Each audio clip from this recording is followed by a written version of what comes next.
चलो ये कल फोटोन थ्योरी पढ़ लेते हैं, ठीक है। अब फोटोन थ्योरी में हम लोग जो चीज़ें आगे पढ़ना है वो पढ़ना है, लीनियर स्प्रिंग वगैरह के बारे में पढ़ना है। उसके पहले कुछ चीज़ें आप लोग बता दूँ मैं, वो समझ लेते हैं, ठीक है।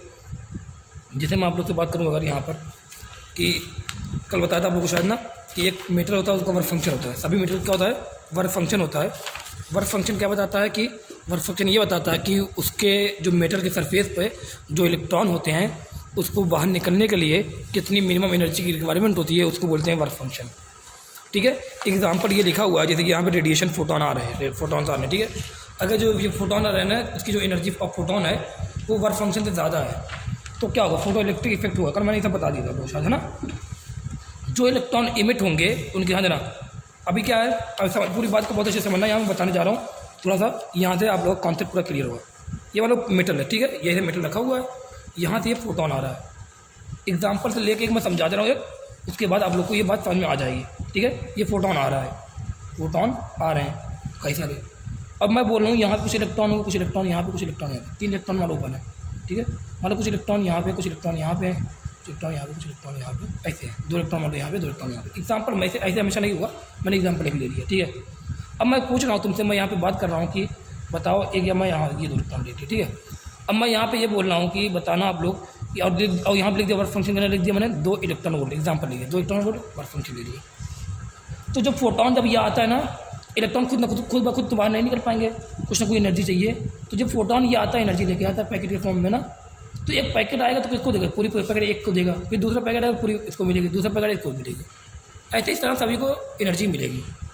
मैं कह रहा हूँ जो सरफेस पे इलेक्ट्रॉन होते हैं उनको बाहर निकलने के लिए रिक्वायरमेंट कम होती है एनर्जी की, समझ आ रहा है। जो सरफेस पे इलेक्ट्रॉन होते हैं उनको बाहर निकलने की रिक्वायरमेंट क्या होती है? एनर्जी, जो एनर्जी चाहिए इनको बाहर निकलने की रिक्वायरमेंट उसकी क्या होती है? कम होती है। एग्जाम्पल के तौर पर जो सरफेस वाले एग्जाम्पल के तौर पर ये 3 सरफेस वाले हैं, इनको जो रिक्वायरमेंट है, मान लो रिक्वायरमेंट 2 इलेक्ट्रॉन वोल्ट की रिक्वायरमेंट है, 2 इलेक्ट्रॉन वोल्ट की एनर्जी की रिक्वायरमेंट, तब ये बाहर निकल जाएंगे। और हमने यहाँ पे फोटोन जो लाए हम लोग कौन से करने ला रहे हैं? 2 इलेक्ट्रॉन वोल्ट का ला रहे हैं। तो अगर 2 इलेक्ट्रॉन वोल्ट का ला रहे हैं तो ये क्या होगा? इनको 2 इलेक्ट्रॉन वोल्ट मिला, और 2 इलेक्ट्रॉन वोल्ट का ये यूज़ करके रिक्वायरमेंट इनका पूरी हो जाएगी। यूज़ करके कहाँ निकल जाएगा? बाहर निकल जाएंगे। बताओ 2 इलेक्ट्रॉन वोल्ट का क्या यूज़ किया? 2 इलेक्ट्रॉन वोल्ट यूज़ किया इन्होंने बाहर निकलने के लिए। लेकिन बताओ क्या 2 इलेक्ट्रॉन वोल्ट का यूज़ करिए बाहर निकलेगी, तो क्या आप जब ये बाहर निकलेंगे क्या इनके पास कोई एनर्जी बचेगी? नहीं। तो उनकी काइनेटिक एनर्जी कितनी रहेगी? 0 रहेगी। ऐसे सेम और 2 इलेक्ट्रॉन वोल्ट आ रहा है मान लो एग्जाम्पल तौर पे, अब अभी देख रहा चले, ये मान लो और 2 इलेक्ट्रॉन वोल्ट आ रहा है मान लो एग्जाम्पल तौर पे, उसने भी इसको दिया इस तरह, ठीक है एनर्जी 0, उसने इसको दिया, ये भी निकली थी काइनेटिक। लेकिन जो 2 इलेक्ट्रॉन वोल्ट इस वाले को इस वाले से टकराएगा, जो नीचे इलेक्ट्रॉन है इनसे जो टकराएगा, क्या इनको निकाल पाएगा? नहीं। जो सरफेस वाले इलेक्ट्रॉन है उनको रिक्वायरमेंट की क्या होती है? कम होती है। जो अंदर वाले इलेक्ट्रॉन उनकी रिक्वायरमेंट क्या होती है? ज़्यादा होती है। क्योंकि जो अंदर वाले इलेक्ट्रॉन है उनको बाहर ऊपर तक जाने के लिए भी कुछ ना कुछ एनर्जी का यूज़ करेगा वो। तो मान लो तुम 2 इलेक्ट्रॉन वोल्ट ये फोटोन लाए, इसको दे दिया, अब 2 इलेक्ट्रॉन वोल्ट दे दिया, अब उसको यहाँ से लेके यहाँ तक सरफेस तक पहुँचने में 1 इलेक्ट्रॉन वोल्ट लग गया, खत्म हो गया, खर्च हो गया। अब बताओ 1 इलेक्ट्रॉन वोल्ट इसके बाद बचा, अब सरफेस से निकलने के लिए कितना चाहिए? इसको 2 चाहिए, है क्या? ना इसके बाद 1 क्या निकल पाएगा? नहीं निकल पाएगा, फिर लौट के यहीं पे आ जाएगा। तो इसका मतलब यहाँ पे ये कहना चाह रहा हूँ मैं कि फोटोन आते हैं, 1 इलेक्ट्रॉन से टकराते हैं, रिक्वायरमेंट उनकी अलग अलग होती है, डिफरेंट इलेक्ट्रॉन की रिक्वायरमेंट नहीं होती है, अलग अलग होती है। मैं एग्जाम्पल एक और ले रहा हूँ, समझना, एक एग्जाम्पल मैं और ले रहा हूँ, ठीक है, बहुत अच्छे से समझना इस बात को। मैं कह रहा हूँ 10 इलेक्ट्रॉन वोल्ट का एक फोटोन आ रहा है, होता नहीं चाहता था, 10 इलेक्ट्रॉन वोल्ट का एक फोटोन एनर्जी आ रहा है, कई सारे आ रहे हैं, ठीक है। जो ऊपर वाले हैं इनकी रिक्वायरमेंट कितनी है? 4 है ऊपर वाले की, इनकी रिक्वायरमेंट है बाहर निकलने के लिए रिक्वायरमेंट कितनी है? 2 इलेक्ट्रॉन वोल्ट है। ये जो नीचे वाले की रिक्वायरमेंट कितनी है? क्योंकि ये नीचे है तो इनकी रिक्वायरमेंट क्या होगी? और ज़्यादा होगी, क्योंकि मान लो रिक्वायरमेंट बाहर निकलने कितनी है? 4 इलेक्ट्रॉन वोल्ट है, ठीक है। और जो नीचे वाले हैं इनकी रिक्वायरमेंट कितनी है? मान लो 10 इलेक्ट्रॉन वोल्ट है कि नहीं? समझ में आया? यहाँ तक आ गया। अब मैं कह रहा हूँ यार फोटोन कितना आ रहा है? 10 इलेक्ट्रॉन वोल्ट लेकर कई सारे फोटोन आ रहे हैं, तो एक फोटोन आया पूरा 10 इलेक्ट्रॉन वोल्ट किसको दिया? इसको दिया। जब पूरा 10 इलेक्ट्रॉन वोल्ट इसको दिया तो बताओ क्या इसका ये कितना यूज़ करके बाहर निकलेगा? इसकी रिक्वायरमेंट कितनी है? बाहर निकलेगी 2 है रिक्वायरमेंट, बाहर निकलेंगे 2 रिक्वायरमेंट, बचा कितना के बाद? 2 8 बचा, तो इसकी जो काइनेटिक एनर्जी होगी बाहर वो कितनी होगी? बताओ 8 होगी कि नहीं होगी? एक और 10 इलेक्ट्रॉन वोल्ट का फोटोन आ रहा है, इससे टकराया, इसको निकाला कितना? 8। एक और आया, इसको निकाला, कितना काइनेटिक एनर्जी इसकी भी? 8।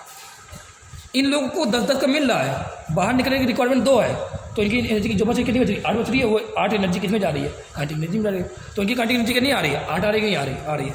अब इनकी जो ये जो नीचे 2 इलेक्ट्रॉन है इनकी रिक्वायरमेंट क्या है? 4 इलेक्ट्रॉन की है। आ कितने का रहा है? 10 का। मतलब 10 का आ रहा है तो क्या इसको निकाल लेगा? रिक्वायरमेंट निकलने के लिए बाहर निकलने की नहीं है, 4 है, आ क्या दिख रहा है? 10 का क्या निकल जाएगा? हाँ निकल जाएगा। अब 4 है तो क्या 4 का यूज करके निकलेगा बाहर? हाँ, यूज करके निकलेगा। तो 4 का यूज करके बाहर निकलेगा तो बताओ बचेगा किसके पास कितना? 10 मिला था, कितना बचा? 6। तो इनकी काइनेटिक एनर्जी कितनी आ गई है? 6 इलेक्ट्रॉन वोल्ट आ गई है। इनकी कितनी, सॉरी 6 आ गई है काइनेटिक एनर्जी। इसकी कितनी है? 8 काइनेटिक एनर्जी। अब बताओ जो यहाँ पे जो नीचे है इनकी रिक्वायरमेंट कितनी है? 10 की रिक्वायरमेंट है। आ कितने का रहा है? 10 का आ रहा है। रिक्वायरमेंट में कितने की है? 10 की है। बताओ ये 10 की रिक्वायरमेंट यहाँ से यहाँ तक बाहर निकलने के लिए, बताओ ये 10 का पूरा यूज़ करके बाहर निकल जाएंगे? निकल जाएंगे। हाँ, बाहर निकल जाएंगे, बाहर तो निकल जाएंगे, लेकिन क्या ये बाहर निकल जाएंगे, क्या इनके पास कोई काइनेटिक एनर्जी बचेगी? नहीं। तो जो नीचे वाले थे उनकी काइनेटिक एनर्जी कितनी है बाहर निकलने के बाद? 0। ये जो बीच वाले की काइनेटिक एनर्जी कितनी है बाहर निकलने के बाद? 10 था, 4 यूज़ किया था 6। जो ये ऊपर वाले की काइनेटिक एनर्जी कितनी है बाहर निकलने के बाद? 8 है कि नहीं है? तो मैं ये कहना चाह रहा हूँ कि जो रेंज होती है काइनेटिक एनर्जी, क्या रेंज ऑफ काइनेटिक एनर्जी कितनी होती है? 0 टू, जो किसकी काइनेटिक एनर्जी किसके पास रहेगी? जो इलेक्ट्रॉन बाहर निकल जाएंगे।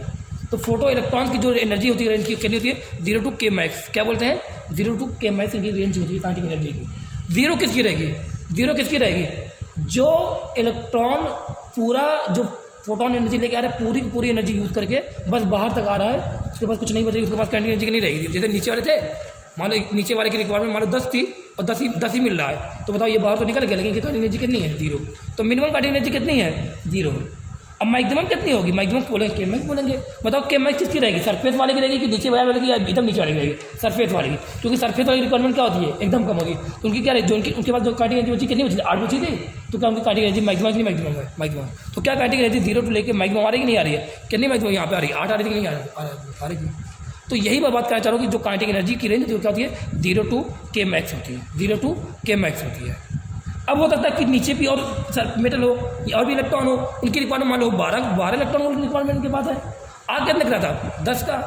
बताओ इनकी रिक्वायरमेंट 12, आ कितने दिख रहा है? 10। क्या ये निकल पाएंगे? नहीं निकल पाएंगे। तो रिक्वायरमेंट के बेसिस पे होता है। हर डिफरेंट जितने मेटल में जितने इलेक्ट्रॉन थे, सभी इलेक्ट्रॉन की डिफरेंट रिक्वायरमेंट होती है।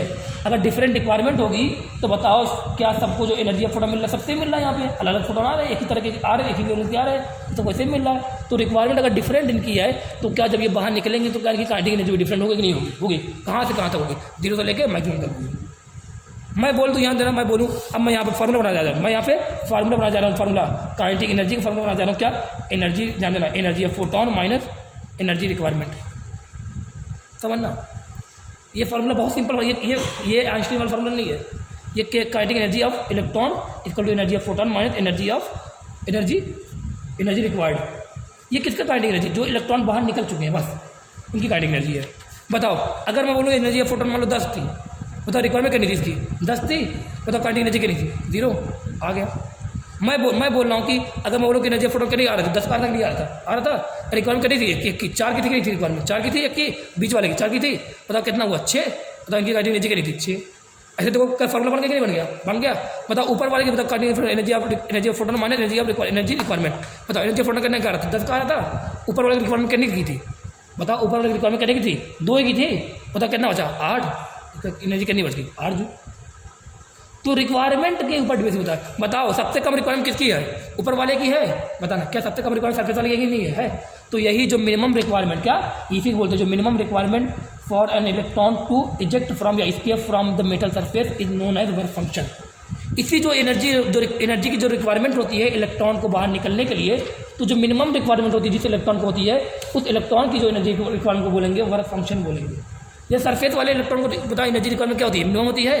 तो उसको जो रिक्वायरमेंट है बाहर निकलने के लिए, उस रिक्वायरमेंट का जब मिनिमम जो रिक्वायरमेंट, क्योंकि इसको एनर्जी रिक्वायरमेंट मिनिमम है, तो उसी मिनिमम एनर्जी का जो रिक्वायरमेंट को बोल देते हैं क्या? Work function. यहाँ से देखो फॉर्मूला आ गया, यहाँ पे डिफिनेशन है। Minimum energy required to remove the electron from the surface of the metal. देखो कितना चलेगा, सरफेस ऑफ मेटल के जो इलेक्ट्रॉन होंगे उनकी रिक्वायरमेंट क्या होती है? मिनिमम होती है। उनकी जो रिक्वायरमेंट का नाम क्या दिया गया है? Work function.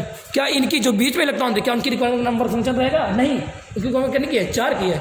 नीचे वाले की 10 की। ऊपर वाले की रिक्वायरमेंट क्या है? 2 की है। तो वही जो मिनिमम रिक्वायरमेंट होती है बाहर निकलने के लिए, कौन से इलेक्ट्रॉन के लिए? बाहर के जो सरफेस वाले इलेक्ट्रॉन होते हैं उनकी रिक्वायरमेंट सबसे मिनिमम होती है। इसी मिनिमम रिक्वायरमेंट का नाम क्या दिया गया है? वर्क फंक्शन नाम दिया गया है। समझ में आया कि नहीं आया? लिखा फिर लिखा फॉर लाइट मेटल। जो लाइट मेटल मतलब क्या? एस ब्लॉक के जो मेटल होते हैं उनकी जो वर्क फंक्शन की वैल्यू होती है 2 इलेक्ट्रॉन वोल्ट से 4 इलेक्ट्रॉन। ये सब कुछ वैल्यू बेस्ड क्वेश्चन है, कभी अगर आगे ये बता लेते हैं। 2 इलेक्ट्रॉन वोल्ट से 4 इलेक्ट्रॉन वोल्ट की रिक्वायरमेंट की। बताओ जितना वर्क फंक्शन कम होगा मेटल का, क्या उसके जो सरफेस के इलेक्ट्रॉन रहेंगे उनकी रिक्वायरमेंट उतनी कम रहेगी एनर्जी? कि हाँ उतनी कम रहेगी। ठीक है। अब यहाँ देखो ये वाला देखो लिखा ना सरफेस के जो ध्यान रखो ये लिखा है इलेक्ट्रॉन जो सरफेस पे है उनकी रिक्वायरमेंट का नाम क्या दिया गया है, उनकी रिक्वायरमेंट क्या होती है, मिनिमम होती है बाहर निकलने के लिए, बताओ नाम क्या दिया गया, वर्क फंक्शन। देखो कितना बढ़िया लिखा हुआ है। जो इलेक्ट्रॉन एमिट होंगे उनकी काइनेटिक एनर्जी की रेंज कहाँ से कहाँ होगी, 0 से लेके के मैक्स तक होगी। काइनेटिक एनर्जी मैक्स का फॉर्म काइनेटिक जो था के मैक्स का फॉर्मूला क्या होता है, काइनेटिक एनर्जी फॉर्मूला क्या था, energy of photon minus energy requirement. मुझे बता के मैक्स किसका बताओ, के मैक्स किसका होगा, मैक्सिमम काइनेटिक एनर्जी किसकी थी, सरफेस वाले की, ये लिखा। तो एनर्जी ऑफ फोटोन से फिर वही सेम आ रहा है। बताओ सरफेस वाले की जो एनर्जी रिक्वायरमेंट का नाम क्या होता है, वर्क फंक्शन होता है नहीं होता है, बताओ के मैक्स का फॉर्मूला किसके लिए के मैक्स रहेगा, जो सरफेस वाले कह रहे हैं जिनकी रिक्वायरमेंट क्या होती है, मिनिमम होती है, वर्क फंक्शन के बराबर होती है, उनको बोलते हैं उस इलेक्ट्रॉन के पास क्या होगी एनर्जी, काइनेटिक एनर्जी क्या होगी, ज़्यादा होगी। देखो ये के मैक्स वैल्यू यहीं तो ये आइंस्टीन वाला फॉर्मूला आ गया, K max equal to energy of photon minus work function. ठीक है, यहाँ से बात आगे बताना, ये लिखा है। फिर देखो ये लिखा है बाउंडेड इलेक्ट्रॉन, देखो लिखा है बाउंडेड इलेक्ट्रॉन। बाउंडेड इलेक्ट्रॉन माने कौन थे, जो नीचे बाउंड हो, जो सरफेस के एकदम नीचे हो, वो बताओ उनकी रिक्वायरमेंट क्या होती है, ज़्यादा होती है, उनकी रिक्वायरमेंट क्या होती है, ज़्यादा होती है। ठीक है, अगर हो सकता है उनकी रिक्वायरमेंट जो है वो जो फोटोन आ रहा है उसके बराबर होगी, तो बताओ रिक्वायरमेंट काइनेटिक एनर्जी कितनी हो जाएगी, 0 हो जाएगी। अभी एग्जाम्पल नहीं था नीचे वाले एकदम। ठीक है, सरफेस वाले फ्री इलेक्ट्रॉन की जो एनर्जी रिक्वायरमेंट उसका नाम क्या दिया गया है, वर्क फंक्शन। उनकी रिक्वायरमेंट क्या होती है, मिनिमम होती है, और ये फॉर्मूला बन गया। इस तरह आप लोग को चीज़ें ऐसे निकालनी चाहिए, ऐसे समझनी चाहिए हर बात को। मैंने थोड़ा टाइम लिया भाई, लगभग 10 मिनट समझा दिया बात को समझाने के लिए, क्योंकि ये पूरा क्वेश्चन में यूज होगा। एक बार थोड़ा सा रिव्यू बन जाता है, पूरा चीज़ें आ जाती है तो आसान लगता है पढ़ने में आगे। ठीक है, अब आ जाओ देखो। फिर लिखा है work function independent from lambda frequency intensity. Work function इस बात पर डिपेंड नहीं करता कि जो वेवलेंथ आ रही, जो एनर्जी ऑफ फोटोन जो आ रहा है, जो फोटोन आ रही है, वर्क फंक्शन उसके लैम्डा पे या उसकी फ्रीक्वेंसी पे या उसके इंटेंसिटी डिपेंड नहीं करता। वर्क फंक्शन ये किसका होता है, ये मेटल की प्रॉपर्टी होती है, सरफेस और सरफेस पे डिपेंड करता है कि सरफेस कैसा है, सरफेस पे क्या रखा क्या लगा हुआ है, कुछ ऐसी चीज़ तो नहीं लग गई है सरफेस पे लगाई गई है जो इलेक्ट्रॉन को बाहर निकलने के रोक रही है। तो वर्क अगर सरफेस में कुछ चेंज कर दें, हम लोग मेटल के सरफेस में कुछ चेंज कर दें या मेटल बदल दें, तो वर्क फंक्शन की वैल्यू क्या हो जाएगी, बदल जाएगी। ठीक है, तो work function change by impurity, impurity का चेंज, इम्प्योरिटी डालने पर भी वर्क फंक्शन चेंज होता है। बताओ इम्प्योरिटी अगर डाल दिया है तो इलेक्ट्रॉन क्या बाहर निकल पाएंगे आसानी से, नहीं। तो बताओ रिक्वायरमेंट क्या हो जाएगी, भाई बढ़ जाएगी, तो वर्क फंक्शन की वैल्यू बदल जाएगी। तो वर्क फंक्शन डिपेंड करता है किस पर, इम्प्योरिटी क्या डाल रहे हैं, टेम्परेचर अगर डाल दिया उससे चेंज हो गई, और क्या डिपेंड मेटल पर डिपेंड, सरफेस और क्या लैम्डा पे फ्रीक्वेंसी पे इंटेंसिटी डिपेंड करेगा, नहीं। टेम्परेचर बढ़ाने पर क्या होता है, बताओ टेम्परेचर बढ़ाएंगे, बताओ क्या एनर्जी इसकी बढ़ जाएगी, नहीं बढ़ जाएगी, बढ़ जाएगी। अगर एनर्जी इसके बाद खुद की बढ़ गई, एनर्जी थर्मल एनर्जी बढ़ गई है, तो क्या की रिक्वायरमेंट अब कम रहेगी, नहीं कम रहेगी। तो टेम्परेचर बढ़ाने पर वर्क फंक्शन क्या हो जाता है, कम होता है। और ठीक है, ये सब बातें बताई क्लास में। ठीक है, आ जाओ यहाँ पे। अब देखो यही सब बात कई बार हो चुकी है। ठीक है, अब यहाँ से अब चीज़ें सब लोग डायरेक्ट समझ लो, मेरे साथ याद करना, डायरेक्ट कुछ बातें याद करो। बताओ फोटो इलेक्ट्रिक इफेक्ट होने के लिए ध्यान देना, फोटो मतलब ये वर्क फंक्शन जो मेटल का वो 2 इलेक्ट्रॉन वोल्ट है, फोटोन कितने का आ रहा है, 3 का आ रहा है। क्या फोटो इलेक्ट्रिक इफेक्ट होगा कि नहीं होगा, हाँ कम से कम सरफेस वाले जो इलेक्ट्रॉन हो रहा है उसकी रिक्वायरमेंट 2 की है। ये वर्क फंक्शन क्या बताता है कि सरफेस वाले को निकलने की रिक्वायरमेंट कितनी है, कितनी रिक्वायरमेंट सरफेस वाले को 2 है, कितने का आ रहा है, 3 का आ रहा है। क्या 2 की रिक्वायरमेंट 3 का आ रहा है, निकल जाए नहीं निकल जाए, अगर निकल गया इलेक्ट्रॉन तो क्या फोटो इलेक्ट्रिक होगा यहाँ पे, हाँ होगा। इसका मतलब क्या, जब एनर्जी ऑफ फोटोन क्या energy of photon work function से ज़्यादा होती है तो क्या फोटो इलेक्ट्रिक इफेक्ट होता है कि नहीं होता है, होता है। ये बात लिखी है। सेकंड बात ध्यान दें, सेकंड बात रिक्वायरमेंट कितनी है, 2 की है, फोटोन कितने का आ रहा है, 2 का आ रहा है। बताओ रिक्वायरमेंट 2 की है, फोटोन 2 का आ रहा है, क्या यहाँ रिक्वायरमेंट पूरी हो रही नहीं हो रही, हो रही पूरी, भले ही बाहर निकलने में काइनेटिक एनर्जी सरफेस वाले की कितनी है, 0 है, लेकिन क्या रिक्वायरमेंट पूरी हो रही नहीं हो रही, हो रही है। अगर इलेक्ट्रॉन बाहर निकल रहा है, रिक्वायरमेंट पूरी हो रही है, इलेक्ट्रॉन बाहर निकल रहा है, इसका मतलब क्या फोटो इलेक्ट्रिक इफेक्ट हो रहा है, हो रहा है। तो अगर energy of photon work function बराबर है तो क्या फोटो इलेक्ट्रिक इफेक्ट होगा कि नहीं होगा, तब भी होगा। तीसरी बात, अगर मान लो रिक्वायरमेंट 2 की है, अगर आ रहा है 1 का, बताओ 1 का आ रहा है, रिक्वायरमेंट 2 की है, तो क्या यहाँ से फोटोन निकलेगा, सॉरी यहाँ से इलेक्ट्रॉन निकलेगा, नहीं। कौन सा इलेक्ट्रॉन निकलेगा, सरफेस वाले नहीं निकल पाएगा। ये तो ये किसकी बात हो रही है, सरफेस वाले की बात हो रही है पूरी, किसकी बात हो रही है, वर्क फंक्शन बताओ किसके लिए होता है, सरफेस वाले का। तो सरफेस वाले बात, अगर बताओ सरफेस वाला ही नहीं निकल पा रहा है यहाँ पर, तो क्या नीचे वाले निकल पाएंगे, वो तो और नहीं निकल पाएंगे। तो क्या इलेक्ट्रॉन निकल पाएंगे यहाँ पे, नहीं। तो क्या फोटो इलेक्ट्रिक इफेक्ट होगा, नहीं। तो अगर एनर्जी ऑफ फोटोन जो आ रहा है उसकी जो वैल्यू होती है, अगर वर्क फंक्शन की वैल्यू से कम रहे तो फोटो इलेक्ट्रिक इफेक्ट होगा, नहीं होगा। तो यहाँ से एक बात निकल के आई कि फोटो इलेक्ट्रिक इफेक्ट तभी होता है जब फोटोन जो आता है उसकी एनर्जी वर्क फंक्शन के बराबर रहे या वर्क फंक्शन से ज़्यादा रहे, तब क्या होता है, यहाँ पे तब फोटो इलेक्ट्रिक इफेक्ट होता है। Energy of photon banana, energy of photon की वैल्यू क्या होती है, एच नहीं होता, नहीं होता है, होता है क्या एनर्जी ऑफ फोटोन वैल्यू, अरे एनर्जी ऑफ फोटोन क्या एच नहीं होता, नहीं होता है, एच नहीं होता है। वर्क फंक्शन भी क्या है, एनर्जी है, एनर्जी ये भी है, तो इसका भी फॉर्मूला क्या रहेगा, एच न्यू रहेगा। लेकिन यहाँ वर्क फंक्शन की बात हो रही ना, तो जैसे मैंने बोला वर्क फंक्शन क्या है, एक मिनिमम रिक्वायरमेंट है ना, तो मैंने एच न्यू ध्यान देना। अब मैं वर्क फंक्शन का कुछ फॉर्मूला लिख रहा हूँ, पता वर्क फंक्शन का फॉर्मूला क्या होगा, एच न्यू नहीं, एच न्यू नॉट लिख दिया। न्यू नॉट क्या रहेगा, ये थ्रेशोल्ड फ्रीक्वेंसी रहेगी, थ्रेशोल्ड फ्रीक्वेंसी, ये क्या है? थ्रेशोल्ड एनर्जी को बोलते हैं। वर्क फंक्शन क्या बोलते हैं? थ्रेशोल्ड एनर्जी बोलते हैं। न्यू नॉट का क्या बोलेंगे? थ्रेशोल्ड एनर्जी, थ्रेशोल्ड फ्रीक्वेंसी बोलेंगे। मैं बोलूँ वर्क फंक्शन लिखा, वर्क फंक्शन का फॉर्मूला कौन रहेगा? एस बाई लैम्डा होता है एनर्जी का, क्या एस बाई लैम्डा नॉट रहेगा? ये क्या है? वर्क फंक्शन, ये क्या? थ्रेशोल्ड एनर्जी, ये क्या? थ्रेशोल्ड वेवलेंथ है। समझ में नहीं आ रहा है? आ रहा है। अब यहाँ से फॉर्मूला निकालो, बताओ। मैंने लिखा एनर्जी ऑफ फोटोन, फॉर्मूला क्या लिखा? एच न्यू लिखा। वर्क फॉर्मूला क्या लिखा? एच न्यू नॉट लिखा। बताओ इसका मतलब क्या आ गया? न्यू ग्रेटर देन क्या होना चाहिए? New not. मतलब ये क्या है? जो फ्रीक्वेंसी के जो फ्रीक्वेंसी जो होती है फोटोन, जो फोटोन जो आ रहा है उसकी जो फ्रीक्वेंसी होनी चाहिए, वो जो वर्क फंक्शन वाले जो थ्रेशोल्ड फ्रीक्वेंसी है उससे क्या होनी चाहिए? ज़्यादा होनी चाहिए। ध्यान देना, मैंने लिखा वर्क फंक्शन, मैं अभी क्या लिखा? एनर्जी जब फोटोन हो क्या हो? वर्क फंक्शन के जो वर्क फंक्शन रिक्वायरमेंट उससे क्या हो? ज़्यादा, तब क्या होगा? फोटोन इलेक्ट्रिक होगा। दूसरी बात क्या लिखी? जो क्या लिखे? जो फ्रीक्वेंसी ऑफ फोटोन हो वो वर्क फंक्शन जो थ्रेशोल्ड फ्रीक्वेंसी है उससे क्या हो? ज़्यादा हो या बराबर हो। तो एनर्जी ऑफ फोटोन का फॉर्मूला एक और होता है, क्या होता है? एस सी बाई लैम्डा भी तो होता है एनर्जी फोटोन फॉर्मूला। बताओ वर्क फंक्शन फॉर्मूला क्या रहेगा? S C by lambda naught रहेगा। बताओ, अगर मैं बोला, ध्यान देना, मैं बोल रहा हूँ कि एनर्जी ऑफ फोटोन के लिए मैं बोल रहा हूँ energy of photon of frequency, क्योंकि डायरेक्ट प्रोपोर्शन है तो डायरेक्ट बना दिया। क्या लैम्डा नॉट की चीज़ अलग आ रही है? नहीं आ रही है? आ रही है तो यहाँ लिखो, इससे बना लो और इससे बनाओ formula. Energy photon greater equal to work function. लिखा कि नहीं लिखा? यहाँ लिखा एनर्जी फोटोन फॉर्मूला क्या होता है? एस सी बाई लैम्डा होता है, नहीं होता है? लैम्डा लिखा लिखा।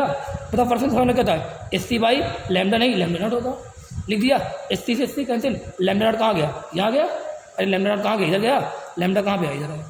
बताओ क्या कंडीशन? तीन कंडीशन निकल के आ रही फोटो इलेक्ट्रिक। क्या फोटो इलेक्ट्रिक कंडीशन है कि नहीं है? उसी बना रहा हूँ। तो फोटो इलेक्ट्रिक की तीन कंडीशन कि एनर्जी ऑफ फोटोन क्या होनी चाहिए? वर्क फंक्शन से ज़्यादा या बराबर हो। दूसरी कंडीशन जो फ्रीक्वेंसी ऑफ फोटोन हो क्या हो? थ्रेशोल्ड फ्रीक्वेंसी क्या हो? ज़्यादा हो या बराबर। तीसरी कंडीशन क्या निकल के आई? जो थ्रेशोल्ड वेवलेंथ हो वो क्या होना चाहिए? बोलो, थ्रेशोल्ड वेवलेंथ क्या होनी चाहिए? वो जो लैम्डा हो, जो ये क्या है? ये लैम्डा किसका है? फोटोन का लैम्डा। ये क्या है? थ्रेशोल्ड वेवलेंथ है। तो थ्रेशोल्ड वेवलेंथ क्या होनी चाहिए? थ्रेशोल्ड वेवलेंथ जो हो वो फोटोन के वेवलेंथ से क्या हो? ज़्यादा हो या बराबर हो। तीन बात, फोटोन क्या की एनर्जी क्या हो? वर्क फंक्शन ज़्यादा या बराबर। फ्रीक्वेंसी क्या होनी चाहिए? कौन सी फ्रीक्वेंसी? फोटोन की फ्रीक्वेंसी थ्रेशोल्ड से क्या हो? ज़्यादा हो या बराबर। क्योंकि फोटोन एनर्जी और फ्रीक्वेंसी क्या डायरेक्ट, तो उनका दो रिलेशन डायरेक्ट बनता है, ठीक है। लेकिन जो वेवलेंथ हो वो क्या होनी चाहिए?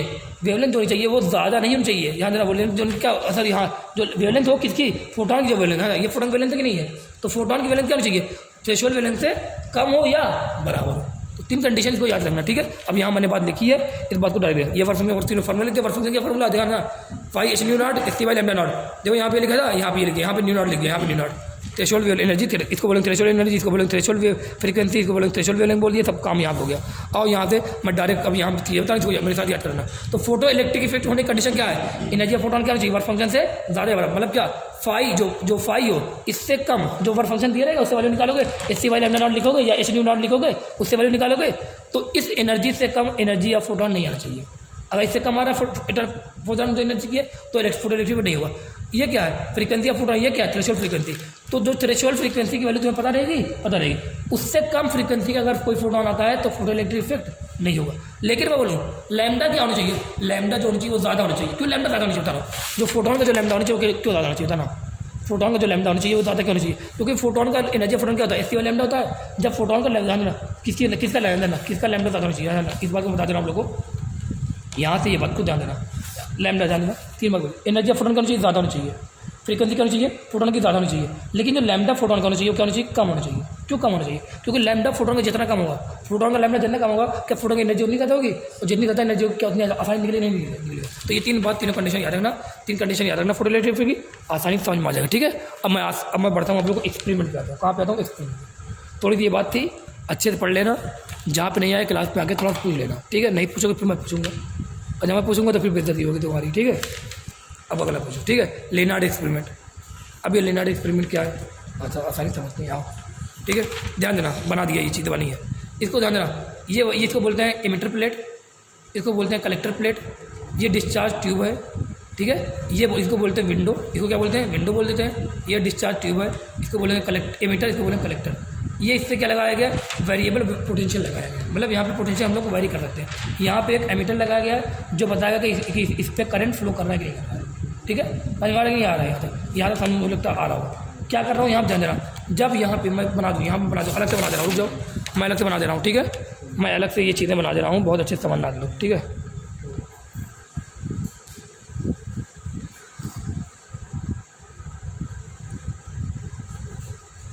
इधर का लो किया, इधर का ज़्यादा किया, ठीक है,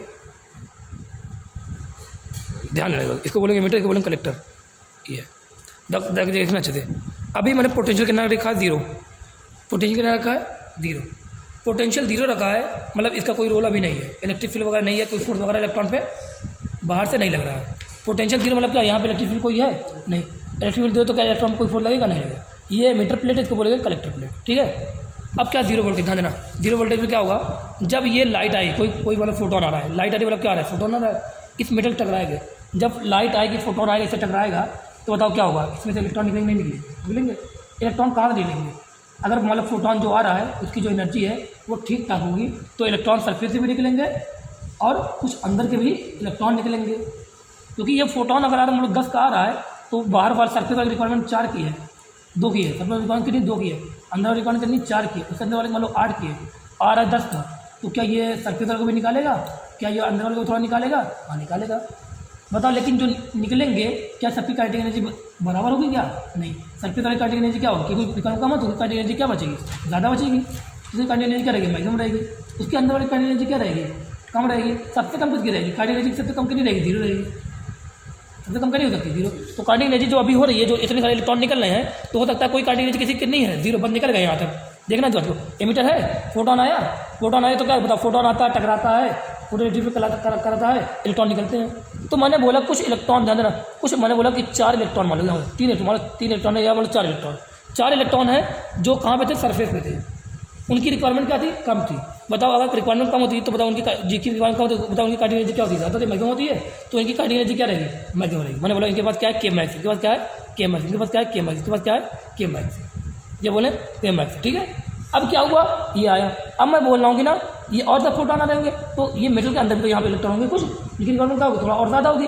अगर रिक्वायरमेंट और ज़्यादा तो इनकी काइनेटिक एनर्जी क्या रहेगी, जो निकलेंगे निकल तो जाएंगे, कुछ हो सकता है निकल जाए, और लेकिन इनकी जो काइनेटिक एनर्जी क्या रहेगी, और कम रहेगी। तो मान लो इनकी काइनेटिक एनर्जी जो बाहर है, मतलब ये 3 है, इनकी मान लो इसकी वजह मतलब के मैक्स कितना 10 है, के मैक्स कितना 10, के मैक्स कितना 10, मतलब के मैक्स कितना 10 है। जो इसके अंदर वाले थे उनकी रिक्वायरमेंट क्या थी, कम ज़्यादा थी, तो उनकी काइनेटिक एनर्जी क्या रहेगी, कम रहेगी। मान लो काइनेटिक करनी है, मतलब 6 ऐसी करनी है, 6 ऐसी करनी है, 6 और भी मान लो कोई और भी इलेक्ट्रॉन है, और भी इलेक्ट्रॉन है, उनकी काइनेटिक एनर्जी कितनी है, मतलब उसको रिक्वायरमेंट मतलब पूरी हुई नहीं पाई, रिक्वायरमेंट जितनी आई उतनी पूरी हो गई, मतलब जितनी आई मतलब उसमें से निकल जा रहे हैं, रिक्वायरमेंट के बराबर एनर्जी मिल रही है, तो इनकी काइनेटिक एनर्जी कितनी रहेगी, मान लो ये 2 है, काइनेटिक एनर्जी कितनी है, 0 है, इसकी करनी है 0 है, इसकी करनी है 0 है। बताओ काइनेटिक एनर्जी क्या सबकी सेम है, क्या नहीं, 0 से लेकर के मैक्स तक ही नहीं, के मैक्स है, के मैक्स तक ये लिख दिया। बताओ अगर काइनेटिक एनर्जी यहाँ पे ये क्या था, एमीटर था, देखो ये क्या था, एमीटर था, यहाँ क्या है, कलेक्टर है। बताओ ये एमीटर, यहाँ कलेक्टर है। बताओ कुछ इलेक्ट्रॉन ऐसे हैं जो जिनकी काइनेटिक एनर्जी कितनी है, 0 है, वो निकलने के बाद काइनेटिक एनर्जी कितनी है, 0 है। क्या वो इलेक्ट्रॉन यहाँ एमीटर से कलेक्टर तक पहुँच पाएंगे, नहीं पहुँच पाएंगे। क्या वो इलेक्ट्रॉन एमीटर से कलेक्टर तक पहुँच पाएंगे, नहीं पहुँच पाएंगे। लेकिन कुछ इलेक्ट्रॉन ऐसे हैं जिनकी काइनेटिक एनर्जी क्या है, मैक्सिमम 10 है, क्या वो यहाँ पहुँचेंगे, नहीं पहुँचेंगे। कुछ इलेक्ट्रॉन ऐसी जिनकी काइनेटिक एनर्जी कितनी है, 6 है, क्या वो पहुँचेंगे, नहीं पहुँचेंगे, हाँ थोड़ा देर पहुँचेंगे, नहीं पहुँचेंगे। तो बताओ जब इलेक्ट्रॉन इस प्लेट से यहाँ, इस प्लेट तक जब पहुँचेंगे, जब इलेक्ट्रॉन इस प्लेट से कुछ इलेक्ट्रॉन नहीं पहुँच पाए, कुछ इलेक्ट्रॉन जब इस प्लेट तक पहुँच गए, तो बताओ क्या हुआ, क्या एक सर्किट बन रही है कि नहीं बन रही है, बन रही है। तब इलेक्ट्रॉन जब इसी प्लेट पर पहुँचेंगे तो क्या यहाँ पे करंट फ्लो करेगा, नहीं फ्लो करेगा। तो देखा गया जब इसके पोटेंशियल कितना रखा, 0 रखा, तब भी देखा गया कि जो एमीटर में क्या आ रहा था, डिफ्लेक्शन आ रहा था। मतलब डिफ्लेक्शन आ रहा मतलब क्या आ रहा है, करंट आ रहा है, मतलब बिना पोटेंशियल लगाए करंट आ रहा है। इसका मतलब क्या है, यहाँ पे जो लाइट आ रही है उसके पास सफिशिएंट एनर्जी है कि वो इलेक्ट्रॉन को जो निकाल रहा है उसके पास ऐसी काइनेटिक एनर्जी है कि वो यहाँ से लेके यहाँ तक कुछ पहुँच जा रहे हैं। सब पहुँच रहे हैं क्या, सब नहीं पहुँच रहे, कुछ पहुँच रहे, नहीं पहुँच रहे, जो कुछ पहुँच रहे हैं क्या उनकी वजह से करंट आ रहा है, नहीं आ रहा है, आ रहा है। तो जब जीरो वोल्टेज लिया, जब इसमें 0 वोल्टेज लिया, क्या उस टाइम पे इलेक्ट्रॉन यहाँ से यहाँ तक कुछ पहुँच रहे हैं कि नहीं पहुँच रहे हैं, पहुँच रहे हैं। किसकी वजह से पहुँच रहे हैं, due to kinetic energy of, किसकी वजह से, ड्यू टू जो काइनेटिक एनर्जी किसकी वजह से मिल रही है, जो यहाँ पे फोटोन की वजह से जो काइनेटिक एनर्जी मिल रही है, उस काइनेटिक एनर्जी की हेल्प से ये यहाँ पे पहुँच जा रहे हैं, कहाँ तक, इस एमीटर से कलेक्टर तक पहुँच जा रहे हैं।